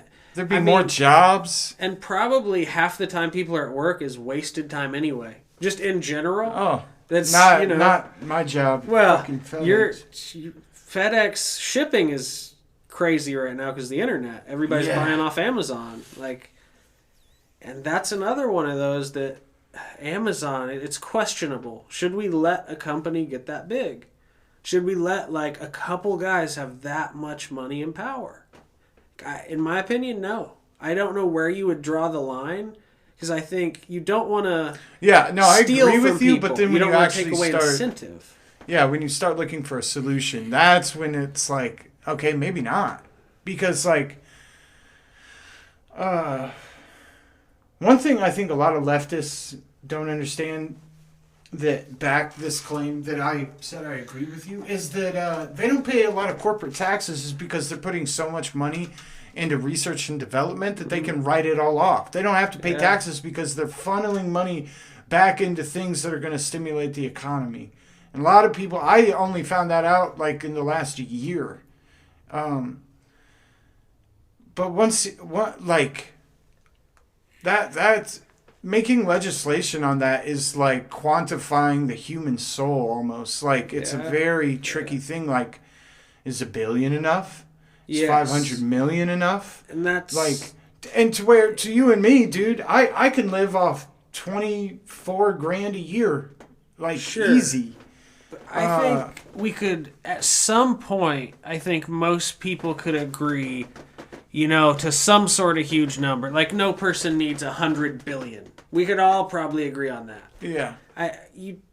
You can't set up a situation where the government has the right to take from people and to disincentivize. You're going to stifle that productivity and what those entrepreneurs are creating. Well, yeah, I mean, But that's the incentive of there capitalism. is a point, though, where it's not even really capitalism anymore when you have so much money and power in so few hands, Yeah. and they also control the media, and they also control the government, and And the banks. at some point it's not just a straight up free market, it's a fucking takeover. No, we're becoming very much like a corporate fascism. I mean, because all the social media platforms aren't social utilities. You know, if they don't like what you say, dude, you don't have a right to the biggest communication platforms in existence in human history. The scary part is that the government has been encouraging them to censor and ban certain information. Yeah. So you can make the argument, it's one thing, this is a private company, they can set their own rules.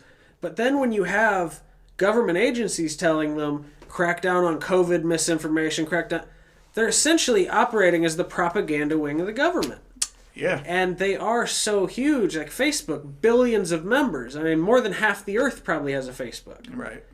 And it's, should that much money and power, be in that few hands?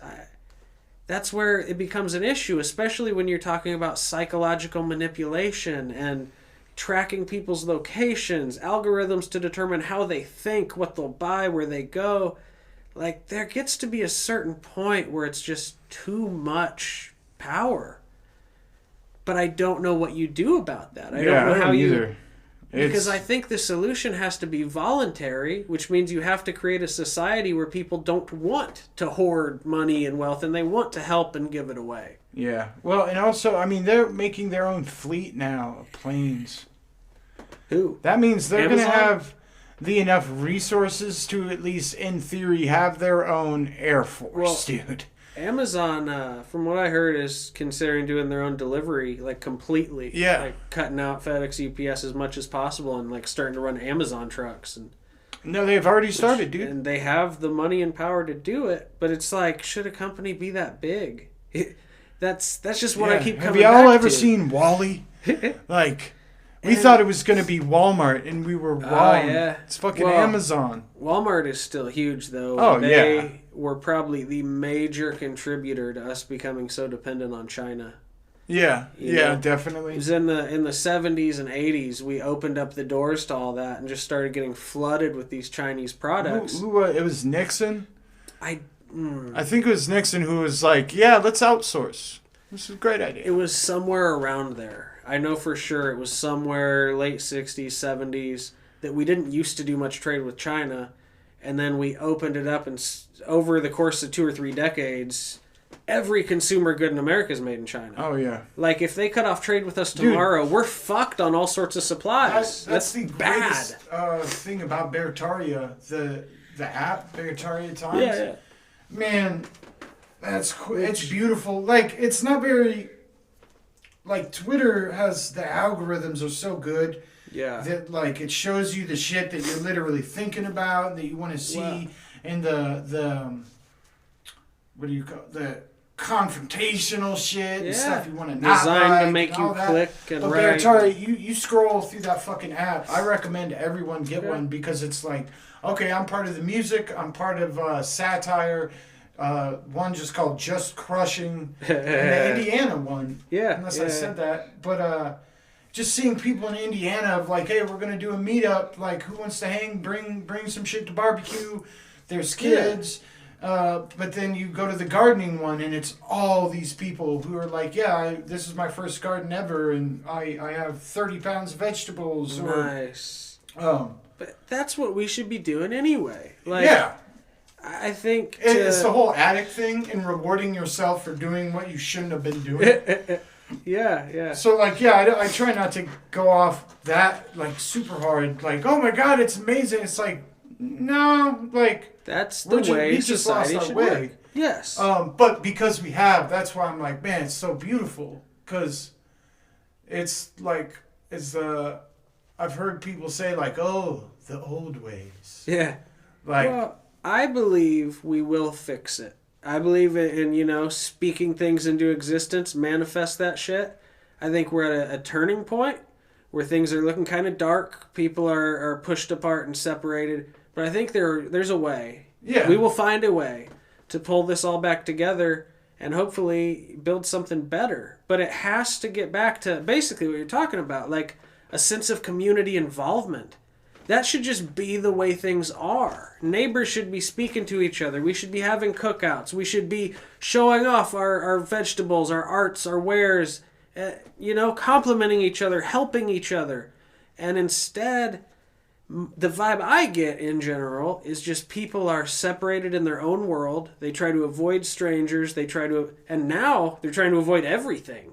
People are locked in their house, not doing shit. No, it's getting better, but that was scary. Not the virus, but the response and how easy it was. This resembles the fucking Nazi rise in Germany. You know, they started that whole thing with the Jews. They invaded this town or whatever, and they broke a bunch of shit, which caused a typhus outbreak. They blamed it on the Jews and started enforcing a quarantine in all the Jewish neighborhoods. They locked them down. That's how they carried out the fucking Holocaust. And people don't see we're right there. Half those Nazis came to America and got positions in government during Operation Paperclip. Yep. They smuggled them away so they wouldn't be killed after the Nuremberg trials. Some of them got fake names, fake papers, and we brought them into government, like Warner Van Braun, who started NASA, Prescott Bush, the grandfather of George Bush. Nazi. Straight up Nazi. And I don't think those people's ideology and everything ever changed. I think they brought it here. Because right after we get MK Ultra, we start getting these Nazi-type psychological experiments. And they've been going on ever since.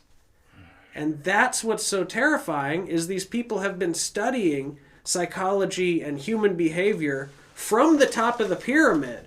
Like actually enforcing it in the world, seeing what happens for 100 years. But I mean, just starting from the Nazi era, you're talking 70 years now that they've been studying and getting better at this. Have you ever heard, there was this like secretive, higher than Ivy League college in New York.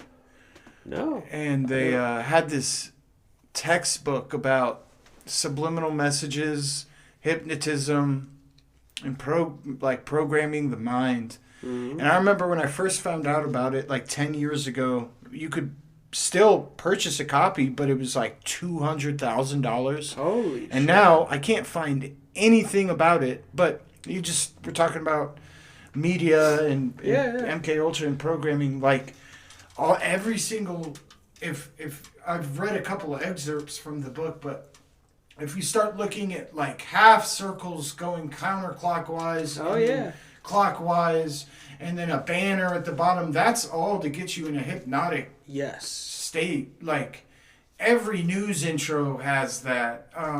Well, it made the job of government easier. If everybody's sitting at home getting drunk and watching TV, you don't have to worry much about them. They're comfortable. They're not going to give you any problems. Governments love that shit because it reduces the amount of, distress and whatever they have to deal with.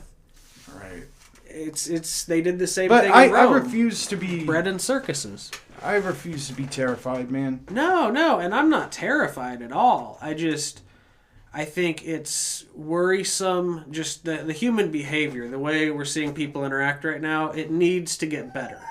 And I think it can, and I think it will. But, it's always darkest before the dawn. I think we're going to have to finish out this nightmare chapter we're in before we get to the next page. Yeah. We will get there. We'll be fine. But we're in a scary, in-between, kind of tense moment right now where we need to start coming back together instead of going further apart. Because it seems to me, like in the Middle East and places like that we've invaded, a lot of times we will start spreading propaganda and set up these programs to push the population apart, then fund both sides. They fight each other. We come in and sweep up and put our guy in. So what's going on here now resembles to me that kind of foreign invasion. And I can't say it is, and I don't know enough. I don't want to blame China. It could come from our own fucking CIA.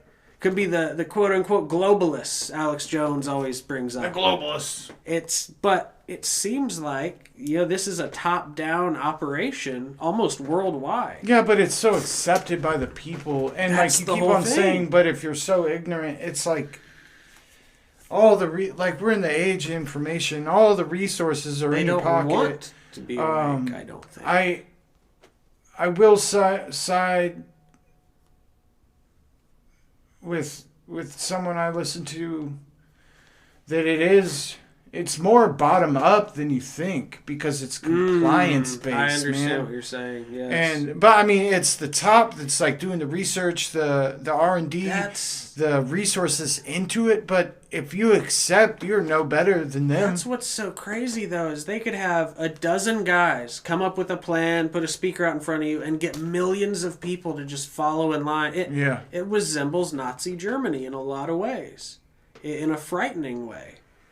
But I also have struggle with like how do you approach anyone anymore with like radically opposing views? Like it's all emotional based. It's not logic based. If they're still floating in that mainstream and they're just sucked into that current, I don't know what you can do.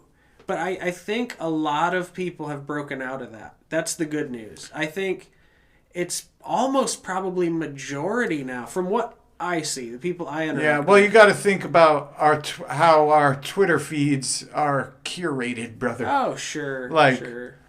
And that's... Have you ever gone to the YouTube page not logged in? Like just seen all the trending videos? Not for a while. You don't go there. Like... if we made a K-pop video, we could probably shoot to #1. FlyOver statements. Like and subscribe. Like and subscribe. Hit that like button. Hit that dike. What? No, I mean, yeah, compared to what I see on a daily basis, compared to... So do you think the majority are still sucked into like the zombie state? Because I don't. Well, actually... But I deal with a lot of people out in the country who never... Yeah. They fell for a different type of propaganda, the old school nationalist, whatever. But that worked. As much as I dislike the whole pledge allegiance to America, it worked. When people were all on the same page, we are one nation, we work together, shit was pretty good. Yeah. And it's comfortable now, but it's not psychologically good. It's not spiritually good. We're all... And I think that's empty, what... I think religion placed a much bigger role than we thought. Like, and all the fundamentalists and all the extremists like drove that wedge in between these younger like millennials or Gen X and above, like drove that wedge that if you're not in touch with your spirituality, with the source, it's just material then. And I think that's a reason. That's a big reason we're here. I don't remember what life was like, what my perception was like before I had that kind of like awakening to God, awakening to my spirit moment. Because for me, the big shift was in high school. I was like 15 or 16, took some acid. And at that point, I was pretty much an atheist. I had a very like scientific kind of view of it. Like, well, in all likelihood, there is no God. But in my mind, I was still kind of framing him as a magic man in the sky. Yeah. I took acid. I'm right there with God. Like, right. And that changed my perception forever. Waves, we are God. It's... We're fractal pieces of this giant image. We're a little tiny fractal of God that's in this giant fractal of God. And it's all one thing. People don't like the term God. I could call it the universe. I could call it whatever. Yeah, I don't think names matter. Energy. At all. I think names literally only matter to demons, dude. Like... Don't call up Astaroth. That son of a bitch. Motherfucker. No, I really did have like a fucked up experience. And I don't even fully believe in that shit. But while the crazy stuff was going on with my dad... There's this moment, I looked at my mom, and it was literally like something jumped out and attacked me. All of a sudden, I got pissed. I normally don't get mad. Screaming, yelling, crying. and I had the distinct thought and feeling, Astaroth. Like, what's crazy, a month or two after that, I ran into my old friend Max. His girlfriend got a tattoo of angel wings because she had been attacked by Astaroth. And I know that sounds fucking crazy. I'm not the kind of guy that, I don't necessarily believe all that, at least not in a literal sense. Dude, but there was an energy and a force that fucked shit up. No, after reading that secret book of John, it really got into the actual literal creation of man. Yeah. The Apocrypha of John. Yeah. Wonderful book that should have been in the Bible. Yeah, man. It was supposed to be. Do you think it was all just the Vatican editing the Bible to make it like vague enough to where some of the gravy was still there, but then they could therefore manipulate it? I think to do their bidding. It was psychological warfare, because this all came together. The Council of Nicaea in Rome was in something like 330 listen to Owen Benjamin and his shit with the Trinity. He's in a constant battle. But he brings that up. Like, the Trinity, it's not in the Bible. And the Council of Nicaea was in like 400 BC or AD. It was 3 something. And then, but pretty much they made the Trinity... There, he just keeps on talking about how there was they could have filed an unlawful death suit against the Romans for killing Jesus because as soon as they bring in the Trinity, then that's claiming Jesus as God, and that was blasphemous and punishable by death. So if you have the Trinity about and then saying that Jesus is God, God is God, and the Holy Ghost is God. So he was saying that he was God and they could have killed him, but in fact he never said that. He was all about like, I'm here doing my Father's bidding. Follow me, worship the Father.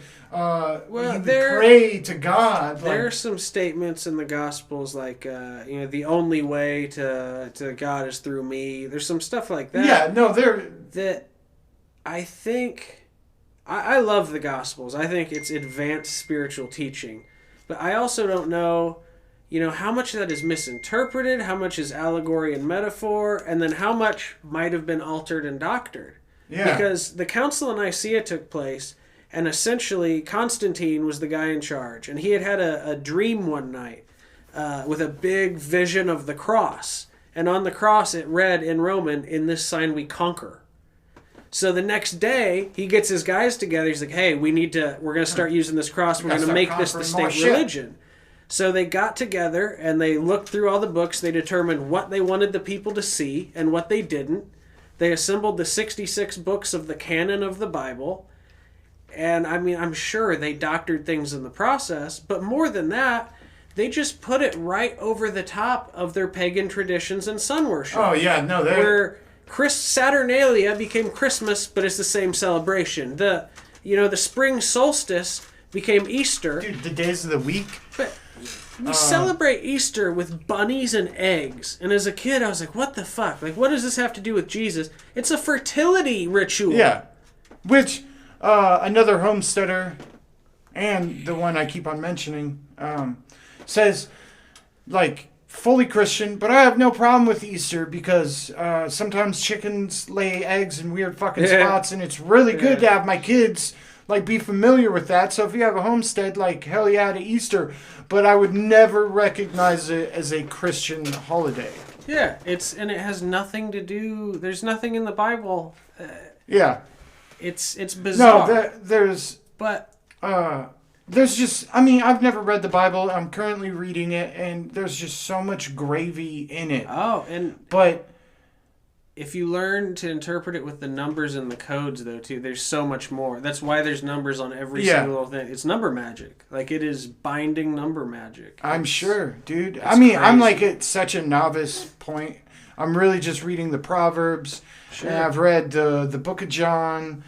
And and I'm going to start another one tonight. I'm just trying to take it slow because every time I've tried it, I go all in and I lose steam. And just doing the Proverbs, I'm on my second month of reading one a day. Like, just doing that when I go to work the next day, because I read it at night. When I go to work at the next day and someone's doing something fucking stupid, you think back to your little Proverbs. Dude, yeah, and it's like, hey, like, don't judge. To be mad at a fool is to become a fool. Well, and I think Proverbs is one of the ones that was written by Solomon. Proverbs, Songs, big Freemason Psalms. daddy. Yeah, I mean he's essentially what their shit is built upon. Yeah, it's and he has some great stuff. Ecclesiastes in the Old Testament is the single best book. No, that I'm gonna read. It's like 8 pages. And it's the There Is Nothing New Under the Sun book. Yeah, John, the book of John's in the New Testament. Matthew, Mark, Luke, and John are the Gospels. I would highly recommend, knock those out. That's the story of Jesus. Matthew, Mark, Luke, and John. They each tell the same story. It's the same book 4 times, but written by 4 different guys. So there's different details. Each one of them mentions a little something different, but they pretty well mesh up. John is probably my favorite of them. J. Because John has the most shit in it. John's good. And then the Apocrypha of John is just out of this world. He basically describes it like Jesus was a, magic mystery teacher. We were his initiates. Here's the real shit. Not, That Barbelo and her son, and then all the 365 angels and demons that came together to create man. Are the days of the week. Right. It's so amazing. Yeah, it was blowing me away while I was listening to it. I was a little mad at the page I did because the auto scroll of the text went too fast. And so I was reading along for most of it, but then it was out of sync. Come on, guys. But yeah, dude. I don't want to take away from anyone's curiosity in the Bible, but I wonder how much has been meddled with. So you could lean more towards control, still give them some of the gravy if you can read between the lines. Oh yeah, there's a lot of shit in there, and I think in some ways it was written intentionally as a ciphered code book for the people that were in the know, with a different version for the public. I'm sure. And also, at the time that they assembled the canon of the Bible, the average person could not read. Yeah. That's another thing that they were getting this all from the priest. So whatever he says, that's God's law now in their mind.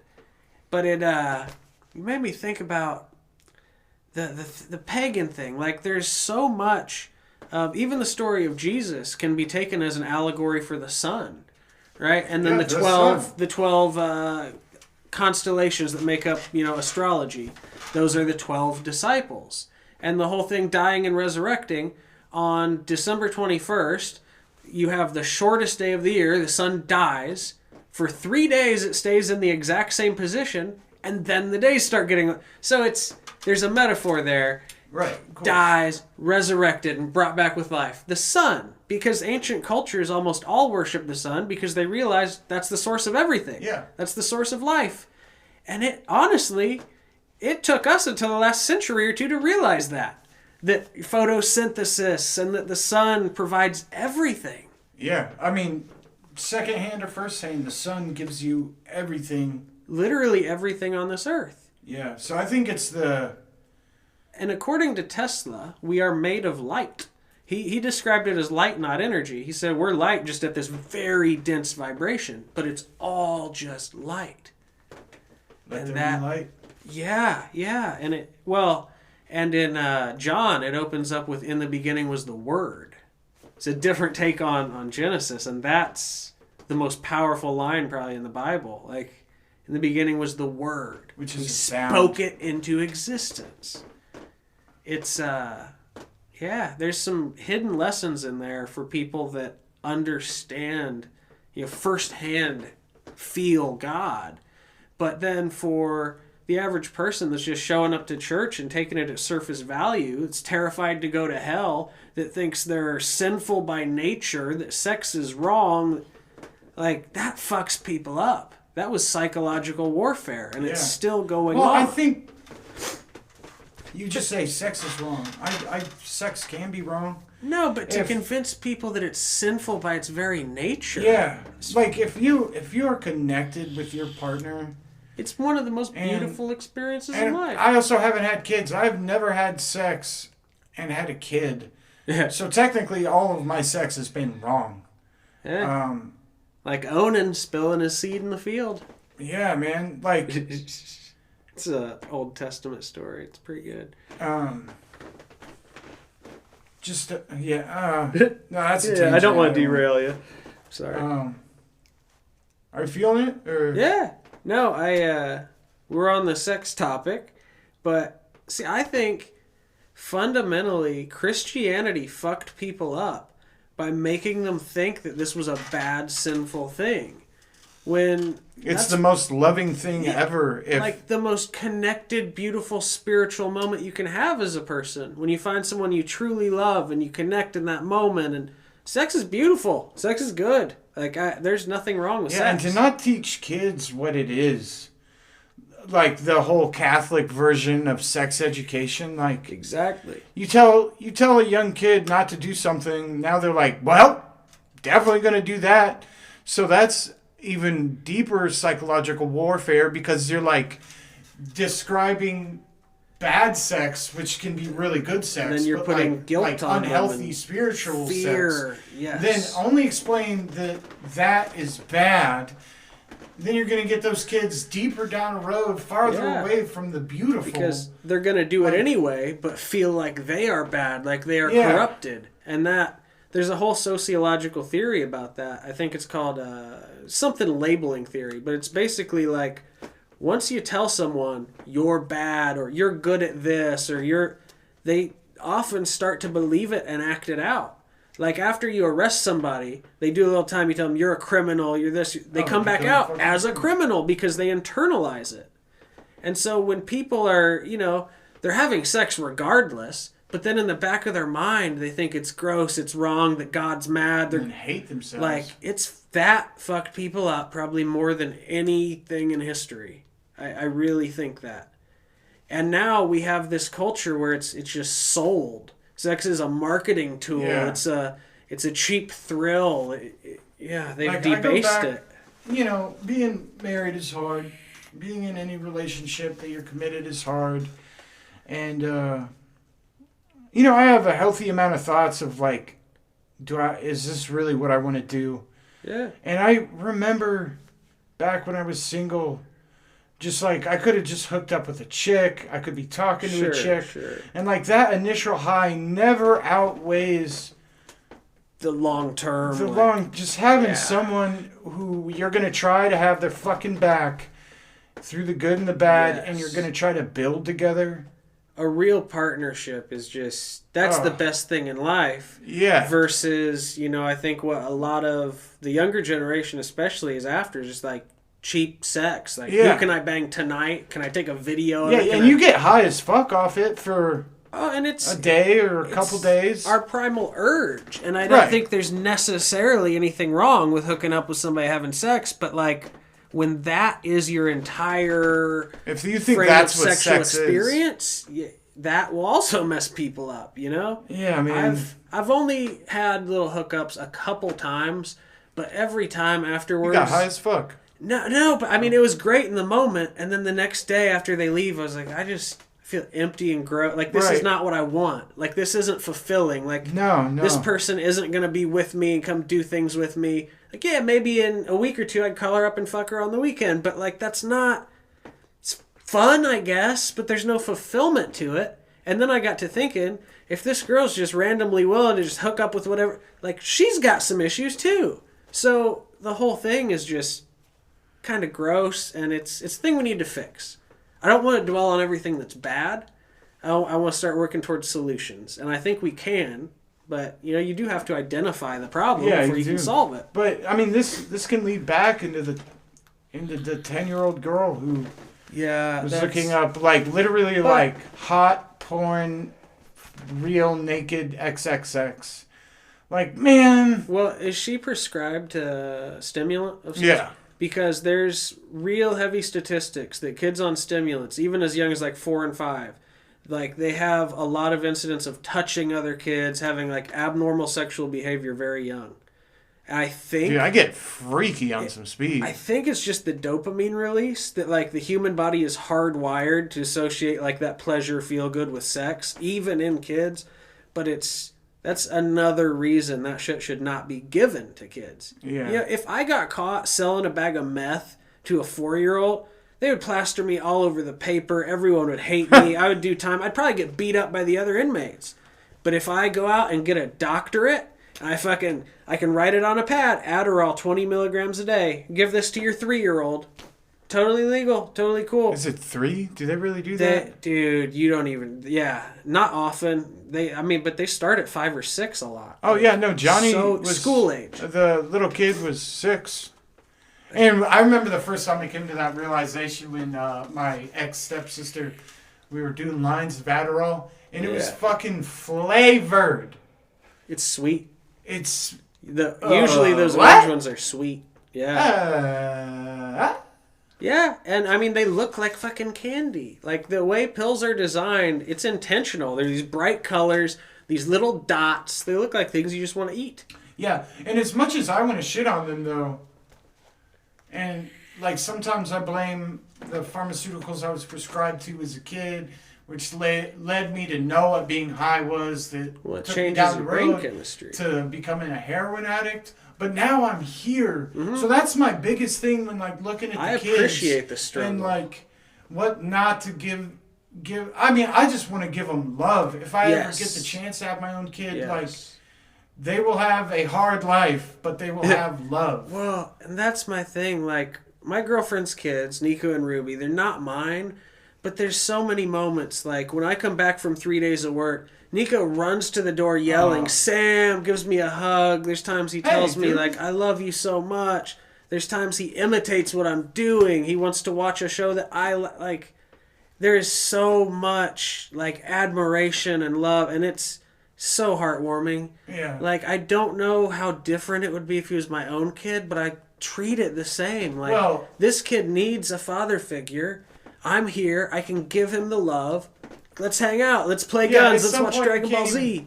Think that way, man. Like, well, you just said there's a kid, and he's looking up to you, and you're gonna be there. I'm a role model, so I have to do a good job. Who gives a fuck? Like, that I think that's like a little psyop for sure. The whole like fuck stepdads and fuck stepmoms and like Not in the porn way. I said fuck. Like, I know what you mean. Although, there's some hot... If you've seen the shit they got on browsers of stepmoms...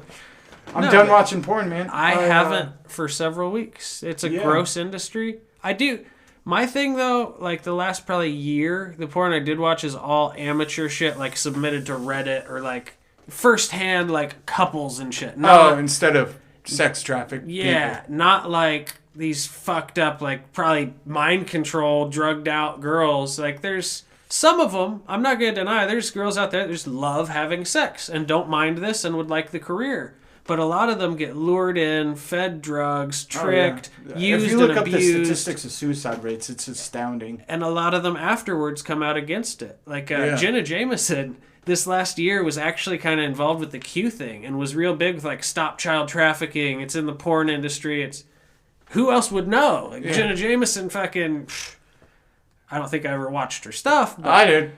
But she grew up and matured, and she really regretted it and hates that industry.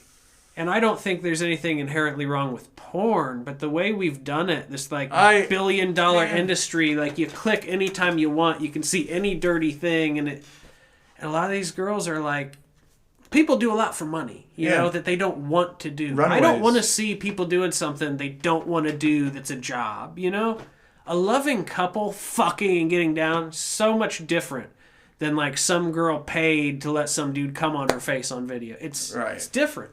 Oh, yeah, it's... What? And I don't think there's necessarily anything wrong with porn. I don't watch a whole lot of it anymore. I'm trying to save my libido and that energy for my girl. You know, and not put my thoughts onto other women and stuff. Yeah, I'm trying to honor my wife as much as I can. I mean, it's hard when you were raised kind of on porn. Yeah. But also, well, there's one, just the programming yourself to have a girl you have a crush on and like enjoy it sexually to watch her get fucked by another guy.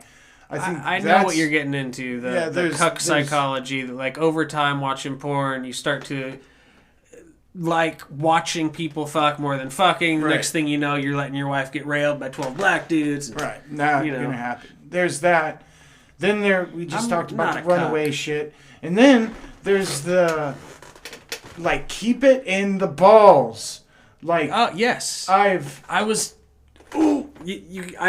of this a few minutes ago in relation to the Bible, that probably some of the sex stuff was actually a spiritual teaching of, like, only have sex to make a kid because you're trying to save that energy in the spirit. And it was enforced as like a rule or some shit, psychological torture instead of advice. Yeah, and I mean, I like... There's been times though masturbation has like saved my life. I was so down and low, like in withdrawal and shit. That was like the 10 seconds of relief I had from the pain. Like, it's so crazy when you're like day 3 into heroin withdrawals. You feel fucking terrible, but you're getting these rock hard boners. It's just something to take your mind off. When I was in the holding in Tippecanoe County, when I first got arrested on that Facebook case, those holding cells have cameras in them. Yeah. I was in there cranking it like 6 or 7 times a day. And there was one point, I was laying under the blanket because I knew they could see, so I'm like hiding. And I could hear the COs right in the hallway. This guy must have a real high sex drive. He's at it again. I was like, oh shit, they're watching me right now. Dude. So weird and creepy. But going through that experience and having like no privacy, and it made me more comfortable in life. Like in a way it's dehumanizing, but it's also like, after you fucking shit in a room with 10 dudes enough times, like, you just don't care anymore. Like, we're just people. We're just, Yeah, I think that just, comes through experience, comes through age, because, like... At first, though, I was, like, petrified and anxious using this toilet in a room with another dude. Like, it's gross. It's always gross. Yeah, it's always gross, but once you're a year in, you're just like, hey, bro, drop the trowel. Yeah. But, yeah, I mean, you just... As I get older, Emily she still has so much anxiety about like being out in public. And I'm just like, man, I remember getting mad at my dad for doing some goofy shit when I was a teenager. And he was literally just being him, and I was furious. And now I'm that guy. Like, dude, no one gives a fuck, and if they do, fuck them. Like, exactly. I have like weird anxieties though that like physical anxiety that I know is stupid. Like I don't get nervous at all going to an interview or like getting on stage, something like that. I'm comfortable. I'm in the zone. But like going to the grocery store, driving my car, I have like weird anxieties being around people, and I've been working on it for a while. But you've always said that about driving. It's one of those things. Like, I get anxious driving. Man. It's not bad now. I enjoy it most of the time. But, like, little stuff, sometimes I'll be driving and Miranda could be like, no, take that road. And I start, like, panicking because I'm, like, OCD about it. Like, I form a route in my head and I follow the same route, like, every time. Which I know is weird, but that's what gives me comfort. And when I have to go off route or somebody starts, suggesting other things or criticizing, I freak out because I'm already worried. It's probably the most dangerous thing I do, like on a regular basis, drive a car. Right.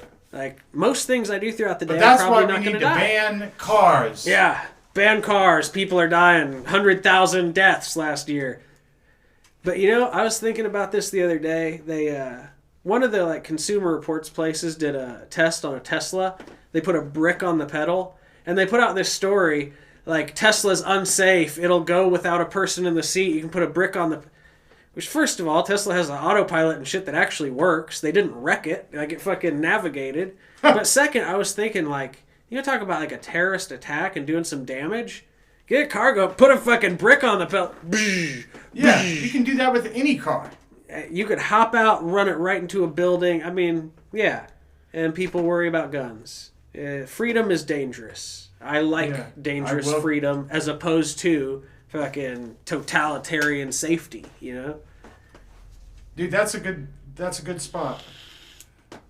Because I feel like it just felt good. You want to cut it? Yeah, thanks for tuning in. Like and subscribe. What's the email? If you want to email us anything, it is flyoverstatementspodcast@gmail.com. And we're working on setting up some other social media, possibly Patreon coming up. If anybody's interested in the show, wants to help support. And we'll have another one out next week. Also, check out Nathaniel Wiley on YouTube, my YouTube channel. I post some of my music. And there is some music, but it's more personal. I'm transitioning into music on Instagram, which is Fellow Bard Bear. I don't know, 1113369 I don't know. There's some numbers and shit. I'm the only one. We're gonna hashtag Tyler on Twitter. Look him up. And if you want to see our old band before we started this little project, look up the Dirty Boys Spot Tavern. It's on YouTube. We have a performance. It was January 17th, before the COVID shit started. And it's pretty fucking good. Like, it is technically a little mediocre, a little off, but good fucking songs. I mean, we were only a year old. The AI loved it. So, toodaloo. Toodaloo. All right, stop that camera. Mostly pretty. I could sense some issues, but it's mostly pretty good. What, I think Dirty Boys? No, just what we were just doing. Like, you know, we both talked a little fast someplace.